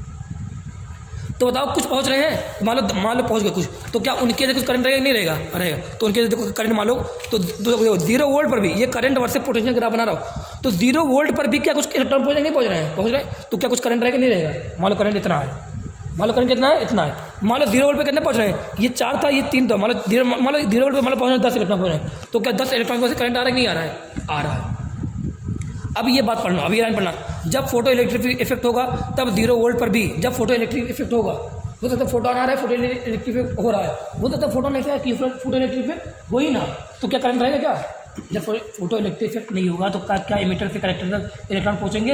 अगर नहीं पहुँचेंगे तो क्या सर्किट कंप्लीट होगी? अगर कंप्लीट नहीं तो क्या करंट रहेगा? नहीं रहेगा। लेकिन अगर फोटो इलेक्ट्रिक इफेक्ट हो रहा है तो कुछ ना कुछ इलेक्ट्रॉन पहुँच रहे हैं, मान लो 10 पहुँच रहे हैं, क्या 10 की वजह से करंट आएगा नहीं आएगा? आएगा, आ गया, मान लो ये आ गया। तो जब फोटो इलेक्ट्रिक होगा तब 0 वोल्ट पर भी करंट होगा, 0 पर भी क्या करंट होगा? आई इक्वल टू क्या होता है? आई इक्वल टू क्या था बताओ? आई इक्वल टू, अरे याद है आपको, I equal to Q by T था, क्यू बाई टी था, यही था, क्यू बाई टी लिखा। क्यू इक्वल टू क्या था? क्यू इक्वल टू क्या था? N into E upon T लिखा था, एन बाई टी, क्योंकि एन डैश मान लीजिए, नहीं मान लीजिए, मतलब नंबर ऑफ इलेक्ट्रॉन पर सेकंड। आई इक्वल टू क्या? एन डैश ई है कि नहीं है? एन डैश क्या है? नंबर ऑफ इलेक्ट्रॉन पर सेकंड है कि नहीं है? क्या यहाँ पे जो ई की वैल्यू कांस्टेंट है? कांस्टेंट है, कांस्टेंट है। तो बताओ करंट किस पर डिपेंड कर रहा है? नंबर ऑफ इलेक्ट्रॉन पे, नंबर ऑफ इलेक्ट्रॉन पर सेकंड में करंट डिपेंड कर रहा है। जितने इलेक्ट्रॉन पर सेकंड निकलेंगे या पहुंचेंगे वही उतने करंट देंगे। तो ड्यू टू, ध्यान देना, बताओ ये क्या हो रहा है? Due to self kinetic energy, बताओ किस काइनेटिक एनर्जी की हेल्प से ये जो इलेक्ट्रॉन है वो पहुंच रहा है? ड्यू टू सेल्फ काइनेटिक है, खुद की काइनेटिक एनर्जी। यहाँ पे पोटेंशियल का कोई रोल नहीं है, अभी पोटेंशियल कितना रखा है? 0। तो खुद जो फोटॉन से जो एनर्जी मिल रही है, इनके पास खुद एक काइनेटिक एनर्जी आ जा रही है। तो due to self kinetic energy some electron reach collector, सब पहुंच रहे हैं क्या? सब नहीं पहुंच रहे। तो some electron reach collector plate from emitter plate and move in whole circuit, तो देयरफॉर क्या? Some current will flow. तो इसी जो करंट को बोलते हैं क्या बोलते हैं? Photo electric current is not equal to 0, it explain self kinetic energy of electron. क्या 0 वोल्ट पर फोटो इलेक्ट्रिक फील्ड करंट 0 है क्या? फोटो इलेक्ट्रिक करंट 0 है क्या? नहीं। तो ये क्या बता रहा है? ये बता रहा है कि जो इलेक्ट्रॉन है वो अपने खुद की काइनेटिक एनर्जी की हेल्प से कहाँ पहुँच रहा है? एक कलेक्टर से एमिटर पहुँच रहा है। कौन दे रहा है इसको काइनेटिक एनर्जी? फोटोन दे रहा था। ठीक है, ये पहली लाइन हो गई, पहली लाइन कंप्लीट। अब मैंने क्या किया बताओ, समझ लेना। इलेक्ट्रॉन जो क्या है, इस तरह एक तरफ बाइक की रेस हो रही है। कुछ लोग एकदम, कुछ लोग की स्पीड बहुत ज़्यादा है, प्रोटॉन की एनर्जी क्या ज़्यादा वैल्यू। कुछ ऐसे थे जिनकी स्पीड एकदम 0 से कम थी, कुछ ऐसे थे जिन अभी निकले ही नहीं, मतलब कलेक्टर से एमिटर से निकले ही नहीं है। अब बताओ अगला पार्ट क्या है? अभी तक कोई सपोर्ट नहीं था, ये खुद पहुंच रहे थे एक तरीके से, फोटोन की एनर्जी की हेल्प से पहुंच रहे। अब सपोर्ट क्या आ गया है? पोटेंशियल का। क्यों सपोर्ट आ गया है? क्योंकि मैंने जो बैटरी यहाँ लगाई है, वो बैटरी जो लगाई है यहाँ पे, वो इधर पॉजिटिव लगाई है, इधर नेगेटिव लगाई है। पॉजिटिव लगाना मतलब क्या? जो कलेक्टर प्लेट पर जो वोल्टेज जाएगा क्या जाएगा? प्लस का जाएगा। यहाँ पे बताओ एमिटर है कि नहीं है? ये क्या है? कलेक्टर है कि नहीं है? अब बताओ ये इलेक्ट्रॉन है? बताओ जब जैसे ही तुम पोटेंशियल बढ़ाओगे, मान लो 0 तो अभी तुमने कर दिया, पोटेंशियल कितना कर दिया? 2 वोल्ट। जैसे ही तुमने 2 वोल्ट पोटेंशियल किया तो बताओ जो 10 यहाँ मान लो 50 मतलब मान लो 10 यहाँ पहुँच रहे थे, और मान लो 30 कहाँ पर रह जा रहे थे? बीच में ही रह जा रहे थे। मान लो 10 यहाँ पर रहते, मान लो 20 कहाँ पे थे? ये काइनेटिक एनर्जी की नहीं थी, 0 थी, वो यहीं पर रहे थे, यहीं पे रुक जा रहे थे। काइनेटिक एनर्जी 0 थी, यहीं पे रुक जा रहे थे। तो बताओ अभी पहुँच रहे थे कितने? 10 पहुँच रहे थे। तो बताओ जैसे ही तुम पोटेंशियल लगाओगे, बैटरी कौन सा पॉजिटिव पोटेंशियल लगाओ, किस पर? कलेक्टर प्लेट पर जैसे लगाया, तो बताओ जो इलेक्ट्रॉन यहाँ पे बीच में कुछ फंसे थे, जो आगे तक नहीं पहुँच पाते थे, क्योंकि स्पीड क्या थी? काइनेटिक एनर्जी कितनी थी? 0 थी। स्पीड मतलब कितनी थी? कम थी। कुछ काइनेटिक एनर्जी कुछ कितनी थी? 0 थी, वो भी नहीं पहुँच पा रहे थे। तो बताओ जैसे ही पोटेंशियल लगाया पॉजिटिव, तो पता पोटेंशियल की हेल्प से, due to help of potential, क्या पोटेंशियल पॉजिटिव प्लेट है कि नहीं है? तो क्या ये पॉजिटिव या नेगेटिव इलेक्ट्रॉन अपनी तरफ खींचेगा? नहीं खींचेगा। तो पोटेंशियल अब क्या कर रहा है? पोटेंशियल जो इलेक्ट्रॉन्स हैं उनको अपनी तरफ खींच रहा है। तो जो इलेक्ट्रॉन ये एमिटर से कलेक्टर से निकल वाले गए एमिटर से, लेकिन एमिटर से कलेक्टर तक नहीं पहुंच पा रहे थे, क्या वो इलेक्ट्रॉन अब यहाँ से यहाँ तक जाएंगे कि नहीं जाएंगे? जाएंगे। अभी कितने जा रहे थे? वो तब कितने गए? फिर 20 गए। बताओ जब 20 पहुँच रहे हैं एमिटर से कलेक्टर तक, बताओ तो अगर 20 पहुँच रहे हैं यहाँ से यहाँ तक, तो क्या नंबर ऑफ इलेक्ट्रॉन पर सेकंड यहाँ पे पहुँचे, बढ़ने के नहीं बढ़ना है? बढ़ना है। तो क्या करंट बढ़ेगा नहीं बढ़ेगा? बढ़ेगा। तो बताओ पॉजिटिव पोटेंशियल अभी 0 था, जैसे ही मैंने पॉजिटिव पोटेंशियल किया 2 किया, तो क्या कुछ और पहुँचे? क्या करंट बढ़ा नहीं बढ़ा? बढ़ा। जितने ज़्यादा नंबर ऑफ इलेक्ट्रॉन पर सेकंड सर्किट को कंप्लीट कराएंगे, उतना ज़्यादा करंट बढ़ेगा नहीं बढ़ेगा? बढ़ेगा। बढ़ गया। फिर क्या किया मैंने? अभी 2 था, मैंने कर दिया 4 किया, तो बताओ क्या होगा? अब क्या होगा? ये बताओ, ये पॉजिटिव क्या होगा? और स्ट्रांग होगा। ये पॉजिटिव और स्ट्रांग होगा। तो बताओ क्या जो इलेक्ट्रॉन यहाँ पे बीच में थे, क्या इलेक्ट्रॉन और खींचेगा नहीं खींचेगा? खींच रहे थे। मान लो पहुँच रहे हैं 20, अब कितने पहुँचेंगे? 30 पहुँच रहे हैं।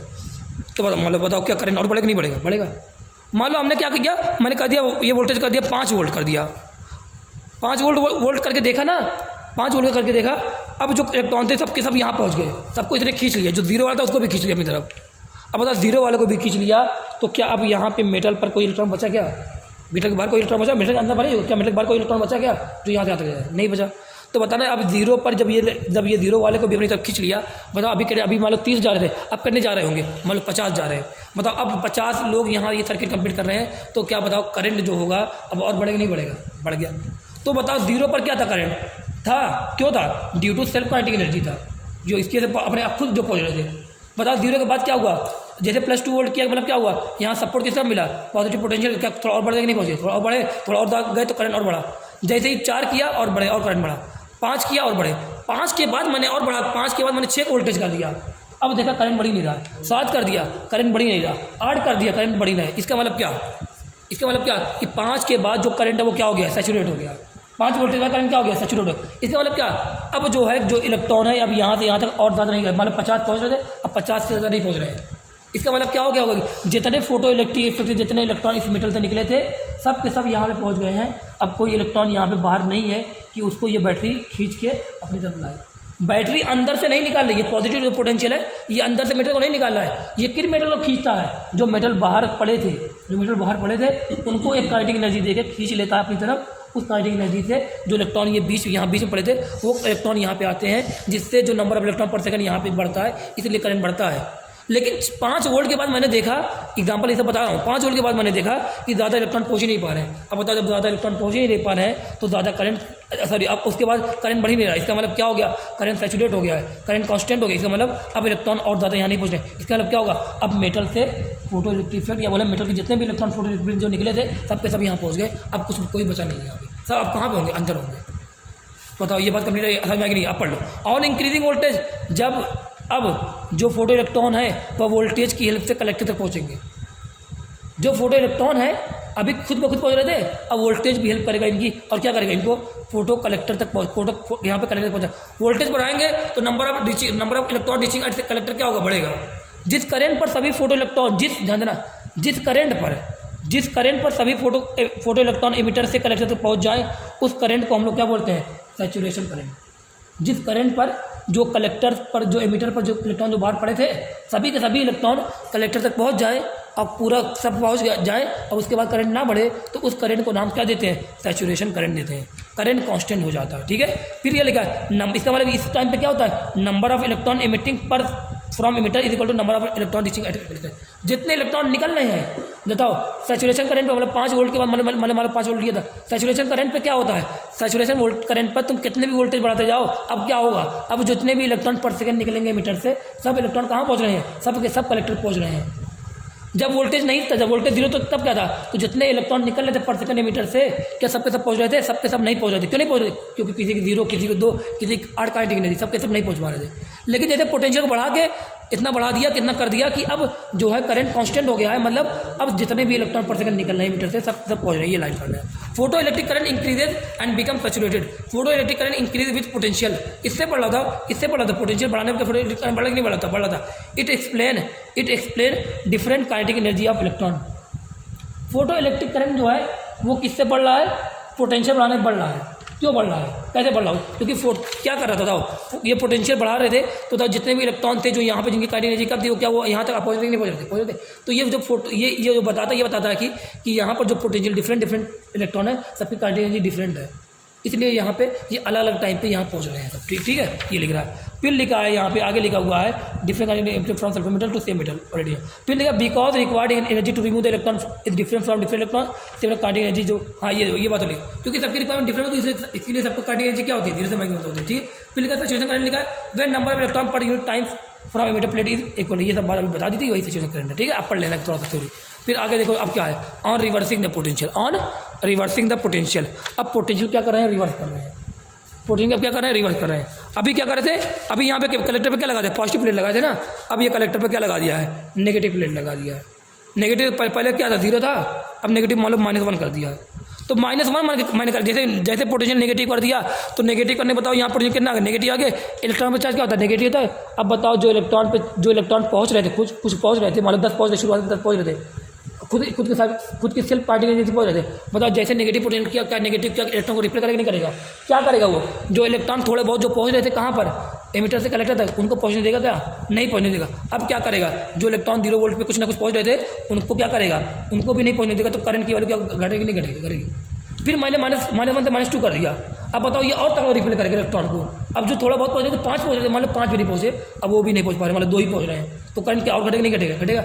मान लो मैंने कर दिया -10 कर दिया, अब देखा उस टाइम पे देखा एक भी इलेक्ट्रॉन नहीं पहुंच रहा, अब करंट कितना हो गया है, 0 हो गया है। तो उस वोल्टेज को उस नेगेटिव वोल्टेज, वो नेगेटिव वोल्टेज जिस पर जो करंट है फोटो करंट वो 0 हो जाए, या बोले जिस पर जो एमिटर से कलेक्टर तक कोई भी इलेक्ट्रॉन अब ना पहुंचे, या सभी इलेक्ट्रॉन को जो एमिटर पे है सबको वहीं पर रोक दे, कौन, कलेक्टर पे जो नेगेटिव पोटेंशियल वो रोक दे, तो उस करंट का नाम क्या बोलते हैं, या बोले उस पोटेंशियल का नाम, उस नेगेटिव पोटेंशियल का नाम क्या बोलते हैं, स्टॉपिंग पोटेंशियल। नाम तो ये स्टॉपिंग पोटेंशियल, मतलब ये जितने भी इलेक्ट्रॉन एमिटर से कलेक्टर पहुंच रहे थे, अब एक भी इलेक्ट्रॉन उस पोटेंशियल पर नहीं पहुंच पा रहा है, इसलिए उस पोटेंशियल नाम क्या हो गया, स्टॉपिंग। कैसा होता है ये, नेगेटिव होता है, मतलब नेगेटिव हो मतलब क्या करेगा, रिपेल करता है, जो एमिटर तक जो पहुंच रहे थे वो एमिटर से जो कलेक्टर पहुंच रहे उनको पहुंचने नहीं दे रहा। ठीक है, ये बात हो गई। यहाँ पर लिखा ऐसा नेगेटिव पोटेंशियल जिस पर एक भी फोटो करंट, ध्यान दें यहाँ पे भी मैंने -1 किया, हो सकता है 10 पहुँच रहे थे, -1 किया, -2 कर दिया, हो सकता है 4 पहुँच रहे, -3 किया, हो सकता है 2 पहुँच रहे, -10 किया, हो सकता है कुछ भी ना पहुँच रहे। तो जिस ऐसा नेगेटिव पोटेंशियल जिस पर एक भी फोटो कलेक्टर तक ना पहुँचे, एक भी फोटो इलेक्ट्रॉन कलेक्टर तक ना पहुँचे,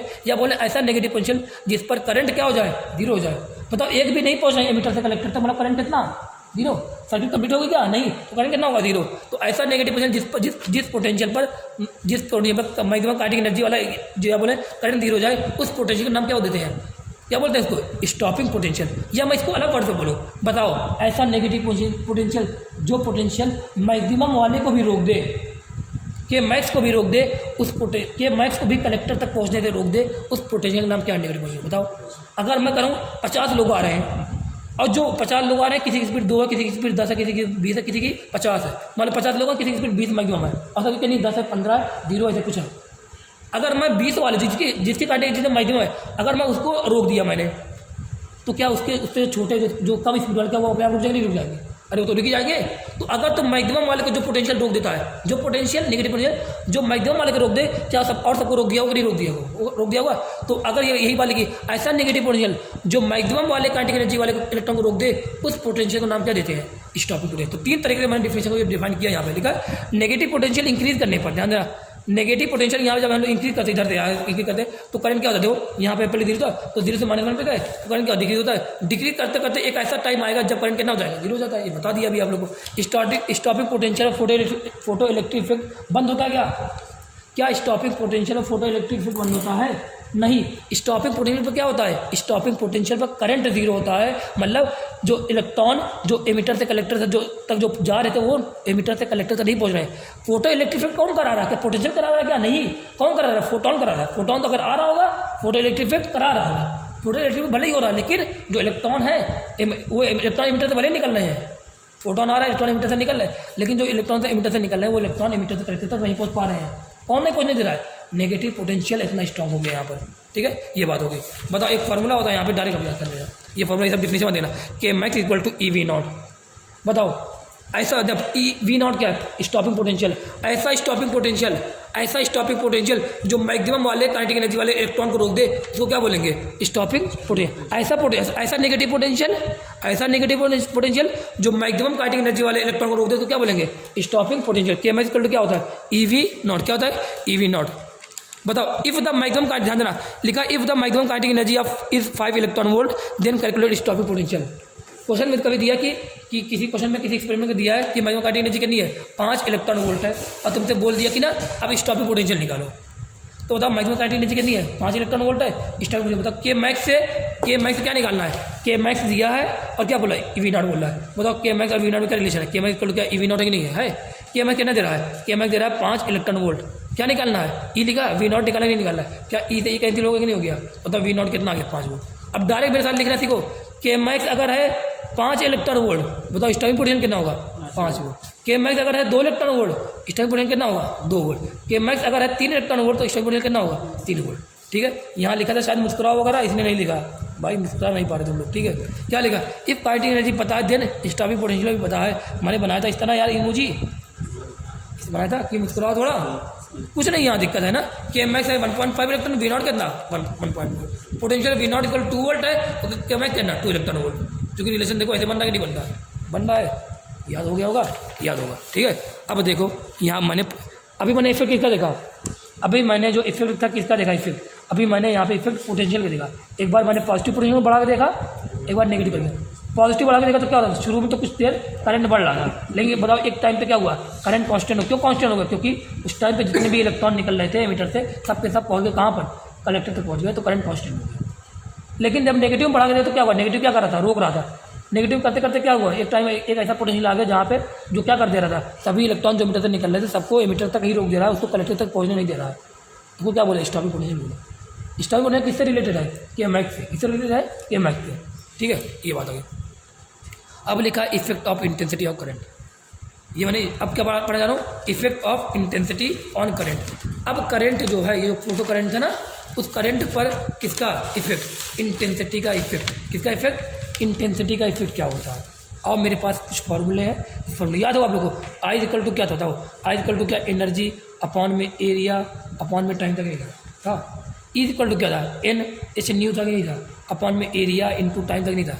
इंटेंसिटी यही था। ये कैपिटल आई क्या, इंटेंसिटी। करंट कैसे लिखूंगा, स्मॉल आई लिखूंगा। ये कैपिटल आई क्या, इंटेंसिटी है। ठीक है, अब मैं बोलूँ क्या यहाँ पर, अगर मैं ध्यान देना, मैं क्या बात बोल रहा हूँ यार, ध्यान देना इस बात को।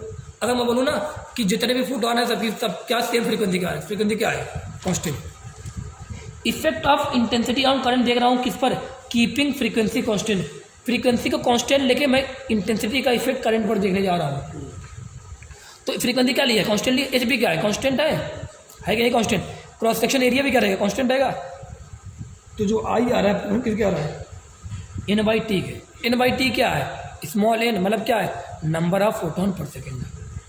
मतलब इंटेंसिटी बढ़ाने पर नंबर ऑफ फोटोन पर सेकेंड क्या होता है, बढ़ता है। कब, अगर इंटेंसिटी हम लोग चेंज करें कि फ्रीक्वेंसी क्या रख रहे हैं, कांस्टेंट। अगर तुम फ्रीक्वेंसी को कांस्टेंट रख रहे हो और इंटेंसिटी बढ़ा रहे हो तो इंटेंसिटी बढ़ाने पे नंबर ऑफ फोटोन पर सेकेंड बढ़ता है। देखो यहाँ पूरा है। अगर नंबर ऑफ फोटोन पर सेकंड बढ़ेगा, बताना, अगर नंबर ऑफ फोटोन पर सेकंड बढ़ेगा तो क्या नंबर ऑफ इलेक्ट्रॉन पर सेकंड बढ़ेगा, नहीं बढ़ेगा, बढ़ेगा। कैसे बताया होगा आप लोगों को, अरे यार बताया था, जितने फोटोन आएंगे क्या उतने इलेक्ट्रॉन निकालेंगे, नहीं निकालेंगे, निकालेंगे। या इफिशिएंसी इक्वल टू क्या था, याद है, नंबर ऑफ इलेक्ट्रॉन अपॉन में नंबर ऑफ फोटोन तक नहीं था, बढ़ेगा। तो क्या नंबर ऑफ इलेक्ट्रॉन, ध्यान देना, number of electron equal to क्या, efficiency equal to number of photon, नहीं है। तो बताना, इंटेंसिटी बढ़ा रहे, फ्रीक्वेंसी का तो कांस्टेंट रख रहे हैं और तुम इंटेंसिटी बढ़ा रहे हो किसकी, इंटेंसिटी किसकी बढ़ा रहे हो, सोर्स जो यहाँ पे रेडिएशन उसका सोर्स की। इंटेंसिटी बढ़ाना मतलब क्या है, चमक बढ़ाना, ब्राइटनेस बढ़ाना या बोले पावर बढ़ाना। तो इंटेंसिटी बढ़ा रहे हो बल्ब की और इंटेंसिटी बढ़ा रहे हो तो उससे क्या हुआ, नंबर ऑफ फोटोन जो इसे निकल रहे हैं पर सेकंड वो क्या बढ़ गया। नंबर ऑफ फोटोन पर सेकंड बढ़ गए तो बताओ नंबर ऑफ इलेक्ट्रॉन एमिटर से निकल रहे हैं वो भी क्या होंगे, बढ़ जाए। क्यों, 100 फोटोन अभी आ रहे थे तो मान लो 20 निकल रहे थे, इलेक्ट्रॉन निकल रहे थे, मतलब 200 अगर आ रहे हैं फोटोन पर सेकंड आ रहे हैं तो हो सकता है क्या निकले, हो सकता है 40 निकल जाए। तो नंबर ऑफ फोटोन पर सेकंड बढ़ गए तो बढ़ रहे हैं तो नंबर ऑफ इलेक्ट्रॉन पर सेकंड भी क्या होगा, एमिटर से जो निकल रहे हैं वो क्या होंगे, बढ़ेंगे।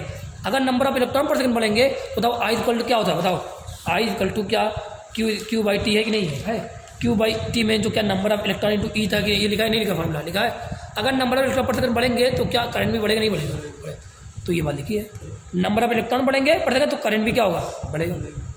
तो इसका मतलब क्या है, इसको डायरेक्ट लिखना, इसका मतलब क्या है, करंट बढ़ा देना, इंटेंसिटी बढ़ाएंगे। देखो इंटेंसिटी करंट में क्या आ रहा है, डायरेक्ट रिलेशन आ रहा है, इंटेंसिटी और करंट में क्या आ रहा है, डायरेक्ट रिलेशन आ रहा है। अगर तुम इंटेंसिटी 2 गुना बढ़ा रहे हो तो करंट भी क्या होगा, 2 गुना बढ़ेगा। कब, जब फ्रीक्वेंसी क्या रखोगे, कांस्टेंट रखोगे। तो ध्यान देना, इंटेंसिटी और करंट में ग्राफ है, इंटेंसिटी बढ़ाया करंट भी क्या हो रहा है, बढ़ रहा है, ये डायरेक्ट प्रोपोर्शन ग्राफ भी है, याद रखना है।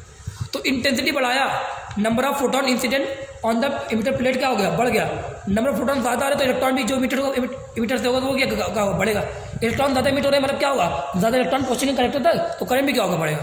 तो इंटेंसिटी बढ़ाने पर रिजल्ट क्या देखा गया, करंट क्या हो रहा है, बढ़ रहा है, खत्म। अब यहाँ से आ जाओ क्वेश्चन देखो, यहाँ से आ जाओ क्वेश्चन लिखा है I1 I2 लिखा है, यहाँ पे पोटेंशियल लिखा है, यहाँ पे करंट लिखा है, यहाँ पे पोटेंशियल लिखा है, ठीक है। अब तुमने बोला ना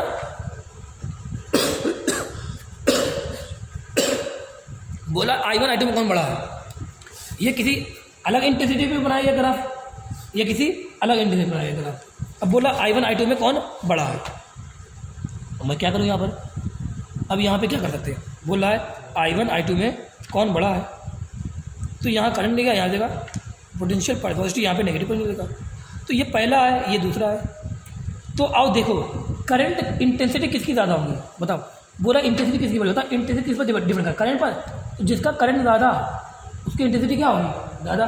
बताओ ये दूसरा वाला है कि नहीं है, क्या दूसरे वाले का जो सैचुरेशन करंट वो ज़्यादा नहीं ज़्यादा, दूसरे करंट क्या I2 ये है, पहले वाला करंट कितना है, क्या I1 ये है कि नहीं है। देखो पहले करंट क्या है, इतना है, दूसरे करंट क्या है, इतना है। तो बताओ दूसरे का करंट क्या है, ज़्यादा। अगर करंट ज़्यादा तो इंटेंसिटी भी उसकी क्या होगी, ज़्यादा। इसका वाला I2 क्या होगा, I1 से ज़्यादा होगा। समझ में आया कि नहीं भाई, आना चाहिए, ठीक है। नहीं आया तो एक बार देख लेना कॉपी को, ये आ गया। जिसका करंट ज़्यादा उसकी उस ग्राफ का इंटेंसिटी भी क्या होगा, ज़्यादा होगा। कर दिया यहाँ पे। अब इफेक्ट ऑफ फ्रीक्वेंसी देखो, इफेक्ट ऑफ करंट देख लिया, effect of intensity on current देख लिया, क्या कर रहा था, फ्रीक्वेंसी कांस्टेंट देख रहा। अब इफेक्ट ऑफ फ्रीक्वेंसी देखें, किसी फ्रीक्वेंसी इफेक्ट, किसकी फ्रीक्वेंसी, फोटोन की जो आ रहा है उसकी फ्रीक्वेंसी अगर हम लोग चेंज करें और क्या कर रहे हैं, लेकिन इस बार जो इंटेंसिटी वो कांस्टेंट रख रहे हैं। इंटेंसिटी का इफेक्ट जब देखा तो फ्रीक्वेंसी क्या रख रहे हैं, कांस्टेंट। फ्रीक्वेंसी का इफेक्ट देखना तो इंटेंसिटी क्या रख रहे हैं, कांस्टेंट। अब क्या होगा बताना, अब ध्यान देना, क्वेश्चन देना। मतलब पर फंक्शन कितना है, मीटर का 2 इलेक्ट्रॉन वोल्ट है, कितना है 2 इलेक्ट्रॉन वोल्ट। ध्यान देना, 5 इलेक्ट्रॉन वोल्ट का फोटोन आया, 5 इलेक्ट्रॉन वोल्ट का फोटोन आया। अगर 5 इलेक्ट्रॉन वोल्ट का फोटोन आया होता है तो एनर्जी का केएमएस कितना होगा, केएमएस आएगा। केएमएस क्या होता है, energy of photon minus function. कितना आ रहा है फोटोन, मतलब 5 का आ रहा है, कितना आ रहा है, केएमएस कितना आ गया, 3 इलेक्ट्रॉन वोल्ट। अगर केएमएस 3 इलेक्ट्रॉन वोल्ट तो पोटेंशियल कितना होगा, 3 वोल्ट रहेगा। डायरेक्ट लिखना आगे कि नहीं आ गया, आ गया होगा। अब क्या किया, फोटोन की एनर्जी को क्या कर दिया, मैंने बढ़ा दिया। फोटोन एनर्जी ऑफ फोटोन बढ़ाने मतलब क्या है, एनर्जी ऑफ फोटोन 5 था, एनर्जी ऑफ फोटोन में अब जो ले आके लेके आ रहा हूँ 9 इलेक्ट्रॉन वोल्ट लेके आ रहा हूँ, लेके आ रहा हूँ 9 इलेक्ट्रॉन वोल्ट। मतलब क्या कर दिया बताओ, एनर्जी ऑफ फोटोन क्या होता है, ऐसे नहीं होता, नहीं होता है, ऐसे क्या होता है, कांस्टेंट। मतलब एनर्जी ऑफ फोटोन अगर मैंने बढ़ाया तो मतलब क्या किया मैंने, फ्रीक्वेंसी ऑफ फोटोन क्या किया, बढ़ाया। तो यहाँ पे हम लोग क्या कर रहे हैं, फोटोन की फ्रीक्वेंसी मतलब बढ़ा रहे हैं। फोटोन फ्रीक्वेंसी अगर बढ़ाएंगे तो क्या एनर्जी भी फोटोन की बढ़ेगी, नहीं बढ़ेगी, बढ़ेगी। तो यहाँ फोटोन फ्रीक्वेंसी मतलब कम थी तो एनर्जी क्या आ रही है, कम थी। फोटोन फ्रीक्वेंसी बढ़ाया तो बताओ एनर्जी फोटोन क्या होगी, बढ़ गई। एनर्जी फोटोन का मतलब क्या नहीं है, 9 की है। अब बताओ जो केएमएस है कितना आएगा, 9 एनर्जी फोटोन हो गई, पर कितना है, 2 का है। बताओ केएमएस कितना रखा था, कितना रखा। मतलब यहाँ पे ये देखा गया कि जब फ्रीक्वेंसी बढ़ा रहे हैं तो क्या हो रहा है, जब फ्रीक्वेंसी बढ़ा रहे हैं तो बताओ क्या, एनर्जी ऑफ फोटोन क्या हो रहा है, बढ़ रहा है। एनर्जी ऑफ फोटोन जब बढ़ रहा है तो बताओ जो केएमएस की वैल्यू क्या हो रही है, बढ़ रही है। देख रहे हो, फ्रीक्वेंसी बढ़ाने पे तो बताओ एनर्जी ऑफ फोटोन क्या हो रहा है, इसलिए होता है, वो भी क्या हो गया, बढ़ गया। एनर्जी ऑफ फोटोन बढ़ा तो तब केएमएस का फॉर्मूला कहता है, केएमएस फॉर्मूला कहता है energy of photon minus work function, ये तो होता है। मेटल का तो वर्क फंक्शन कांस्टेंट रहेगा। तो तब के जब एनर्जी ऑफ फोटोन बढ़ गया तो तब केएमएस की वैल्यू बढ़ेगी, नहीं बढ़ेगी, बढ़ेगी। तो यहाँ से देखा गया जब फ्रीक्वेंसी बढ़ाया तो उससे क्या हुआ, एनर्जी ऑफ फोटोन बढ़ी। जब एनर्जी ऑफ फोटोन बढ़ी तो उससे क्या हुआ, केएमएस की वैल्यू बढ़ी। जो मैक्सिमम वाला जो इलेक्ट्रॉन था उसकी काइनेटिक एनर्जी क्या होगी, जो सरफेस था उसकी काइनेटिक एनर्जी क्या होगी, बढ़ गई। जब केएमएस की वैल्यू बढ़ी तो स्टॉपिक पोटेंशियल की वैल्यू भी क्या हो गई, बढ़ गई। अरे स्टॉपिक पोटेंशियल क्या होता है, केएमएस क्या होता है, ईवी नॉट होता है, इसकी बढ़ी, बढ़ गई। देखो यहाँ पर फ्रीक्वेंसी बढ़ा, फोटोन एनर्जी बढ़ी, केएमएस बढ़ा, स्टॉपिक पोटेंशियल की वैल्यू भी बढ़ गई। समझ में आया कि नहीं आया, यहाँ तक आ गया होगा मुझे लगता है भाई। तो यहाँ से डर याद करना। चलो यहाँ मेरे साथ याद करो मेरे साथ याद करो। क्या फ्रीक्वेंसी जब बढ़ा रहे हैं, जब फ्रीक्वेंसी चेंज करें तो इंटेंसिटी क्या कांस्टेंट रख रहे हैं, रख रहे हैं। तो जब फ्रीक्वेंसी बढ़ा था ना, जब फ्रीक्वेंसी बढ़ा तो एनर्जी ऑफ फोटोन क्या हो रहा है, बढ़ रहा है। केएमएस क्या हो रहा है, बढ़ रहा है। पोटेंशियल क्या हो रहा है, स्टॉपिक पोटेंशियल क्या हो रहा है, बढ़ रहा है। लेकिन फ्रीक्वेंसी बढ़ा रहे हैं तो बताओ आई क्या है, इंटेंसिटी क्या रखें, कांस्टेंट। अगर इंटेंसिटी कांस्टेंट है बताओ तो नंबर ऑफ फोटोन पर सेकंड क्या रहेगा, कांस्टेंट रहेगा। अगर नंबर ऑफ फोटोन पर second constant, number of electron पर सेकंड क्या रहेगा, कांस्टेंट रहेगा। अगर नंबर ऑफ इलेक्ट्रॉन पर सेकंड जो निकला कांस्टेंट तो करंट भी क्या रहेगा, कांस्टेंट। मतलब जब मैंने फ्रीक्वेंसी को चेंज किया तो इंटेंसिटी क्या रखी, कांस्टेंट। अगर इंटेंसिटी कांस्टेंट होता है, इंटेंसिटी प्रोपोर्शनल किसकी होती है, करंट की होती है, तो करंट भी क्या रहेगा, कांस्टेंट रहेगा। तो जब फ्रीक्वेंसी में चेंज देखा तो करंट इंटेंसिटी क्या रखा है, कांस्टेंट। इंटेंसिटी कांस्टेंट मतलब क्या, करंट को कांस्टेंट रखा है। मतलब फ्रीक्वेंसी बढ़ाने क्या बढ़ रहा है, एनर्जी ऑफ फोटोन बढ़ रहा है। फोटोन की एनर्जी बढ़ी मतलब क्या बढ़ रहा है, केएमएस बढ़ रहा है। केएमएस बढ़ रहा मतलब क्या बढ़ रहा है, स्टॉपिंग पोटेंशियल की वैल्यू बढ़ रही है। ठीक है, अब आओ मेरे साथ याद है। जब इंटेंसिटी बढ़ा रहे हैं तो बोलो, जब इंटेंसिटी बढ़ा रहे हैं तो फ्रीक्वेंसी क्या रख रहे हैं, कांस्टेंट। जब फ्रीक्वेंसी चेंज करें तो इंटेंसिटी क्या रख रहे हैं, कांस्टेंट। तो इंटेंसिटी बढ़ा जाना, इंटेंसिटी बढ़ाना क्या हो रहा है, नंबर ऑफ फोटोन पर सेकंड बढ़ रहा है, नंबर ऑफ इलेक्ट्रॉन पर सेकंड बढ़ रहा है। तो करंट में क्या हो रहा है, बढ़ रहा है। डायरेक्टली प्रोपोर्शनल है ये क्या है, ध्यान देना। ये जो मैंने बनाया क्या, डायरेक्टली प्रोपोर्शनल। मतलब क्या, अगर करंट 2 गुना बढ़ेगा तो इंटेंसिटी भी क्या होगी, 2 गुना बढ़ेगी। अगर नंबर ऑफ फोटोन पर सेकंड 2 गुना बढ़ेगा तो इंटेंसिटी भी क्या होगी, 2 गुना बढ़ेगी। तो ये जो ये रिलेशन है, ये कौन सा रिलेशन है, डायरेक्ट रिलेशन है। लेकिन जब फ्रीक्वेंसी जब बढ़ा रहे हैं, जब फ्रीक्वेंसी में चेंज कर रहे हैं तो वो डायरेक्ट रिलेशन नहीं है। यहाँ जब फ्रीक्वेंसी में चेंज करें तो इंटेंसिटी क्या रख रहे हैं, कांस्टेंट है। तो जब फ्रीक्वेंसी बढ़ा रहे तो एनर्जी ऑफ फोटोन क्या हो गया, बढ़ गया। एनर्जी ऑफ फोटोन बढ़ गया मतलब क्या हो गया, काइनेटिक एनर्जी जो मैक्सिमम वाले की वो क्या होगी, बढ़ गई। केएमएस बढ़ गया तो मतलब क्या हो गया, स्टॉपिक पोटेंशियल क्या हो गया, बढ़ गया। अब मैं एक क्वेश्चन दे रहा था ना, मैंने एक क्वेश्चन दिया है कि इंटेंसिटी पहले है आई किसी फोटोन की, बाद में उसकी इंटेंसिटी कर दिया गया 2i। तो बताओ नंबर ऑफ फोटोन पर, और क्या था, पहले इंटेंसिटी कितनी है, आई है, बाद में कितनी, अब पहले जो नंबर ऑफ फोटोन कितने, n है, नंबर इलेक्ट्रॉन कितने हैं, n डैश है, करंट कितना है, आई है। और फ्रीक्वेंसी क्या रख रहे हैं, यहाँ पर फ्रीक्वेंसी क्या रख रहे हैं, कांस्टेंट रख रहे हैं। और तुमसे पूछ रहे हैं बताओ इंटेंसिटी आई है, नंबर ऑफ फोटोन n है, नंबर इलेक्ट्रॉन n डैश है, करंट है आई। बताओ अगर मैं इंटेंसिटी को डबल कर दूँ, क्या इंटेंसिटी का अगर मैं 2i कर दूँ, बताओ और सब क्या इसके डायरेक्ट प्रोपोर्शनल की नहीं है। अगर इंटेंसिटी 2i तो n भी क्या होगा, 2n, n डैश भी क्या होगा, 2n, करंट में क्या होगा, 2i। ये बात को याद रखना, ठीक है। अब यहाँ से एक बात समझ में आ गया कि फ्रीक्वेंसी जो है वो किस पर डिपेंड कर रही है, फ्रीक्वेंसी पे कौन डिपेंड कर रहा है, केमेक्स, और कौन डिपेंड कर रहा है, स्टॉपिंग पॉइंट, और डिपेंड कर रहा है एनर्जी ऑफ फोटोन। ये सब पूरी बातें लिखी हुई है यहाँ पे। अब एक क्वेश्चन ग्राफ पे ये भी कर लो। अब यहाँ देना, यहाँ पे एक ग्राफ बनाए, अलग अलग फ्रीक्वेंसी फोटोन आ रहे हैं, तो अलग अलग फ्रीक्वेंसी फोटोन आएंगे तो क्या होगा, अलग अलग बताना। फ्रीक्वेंसी अगर अलग है तो केमेक्स क्या होगा, अलग होगा। केमेक्स अगर अलग हो तो स्टॉपिंग पॉइंट क्या होगा, देखो अलग। तो क्या दोनों अलग बनाएंगे, अलग ग्राफ बनेगा नहीं बनेगा, बनेगा। बताओ फ्रीक्वेंसी को अलग किया, लेकिन इंटेंसिटी क्या रखा है, कांस्टेंट रखा नहीं रखा। अगर इंटेंसिटी कांस्टेंट तो दोनों करंट क्या रखेंगे, कांस्टेंट। क्या करंट देखो दोनों का सेम ही सेम है, देखो सैचुरेशन करंट क्या सेम आ रहा है कि नहीं आ रहा है। पूछा क्या इसमें, पूछा कि स्टॉपिंग पोटेंशियल कौन सा ज़्यादा है, सॉरी यहाँ पूछा फ्रीक्वेंसी कौन सा बड़ा है, ν1 बड़ा है या ν2 बड़ा है। पहले फ्रीक्वेंसी ज़्यादा है, दूसरे फ्रीक्वेंसी यहाँ पे ज़्यादा, ये पूछा है, ठीक है। पहले फ्रीक्वेंसी यार उल्टा हो गया मुझे लगता है, वीडियो बदल उधर चला गया, ठीक, कोई बात नहीं यार, होने दो, चलना स्टार्ट। पहले की फ्रीक्वेंसी ज़्यादा है पहले ग्राफ की, या दूसरे ग्राफ की फ्रीक्वेंसी ज़्यादा है। तो अब क्या करके देखेंगे, क्या करके देखेंगे, फ्रीक्वेंसी के बारे में पूछ रहा है। अगर फ्रीक्वेंसी के बारे में पूछ रहा है तो तुम क्या चेक करोगे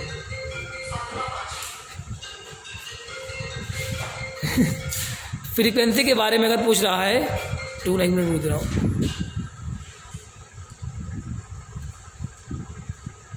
चलो देखो फ्रीक्वेंसी जानना, फ्रीक्वेंसी दे रहा ν1, इसकी दे रहा ν2, और स्टॉपिंग पोटेंशियल, और इसका है कितना V01 है, इसका कितना V02 है। क्वेश्चन पूछ रहा है कि किसकी फ्रीक्वेंसी ज़्यादा है, पहले की ज़्यादा या दूसरे की ज़्यादा है। तो फ्रीक्वेंसी अगर तुम्हें पता करना है तो फ्रीक्वेंसी का जो रिलेशन किसके साथ है, करंट के साथ है या स्टॉपिंग पोटेंशियल के साथ है।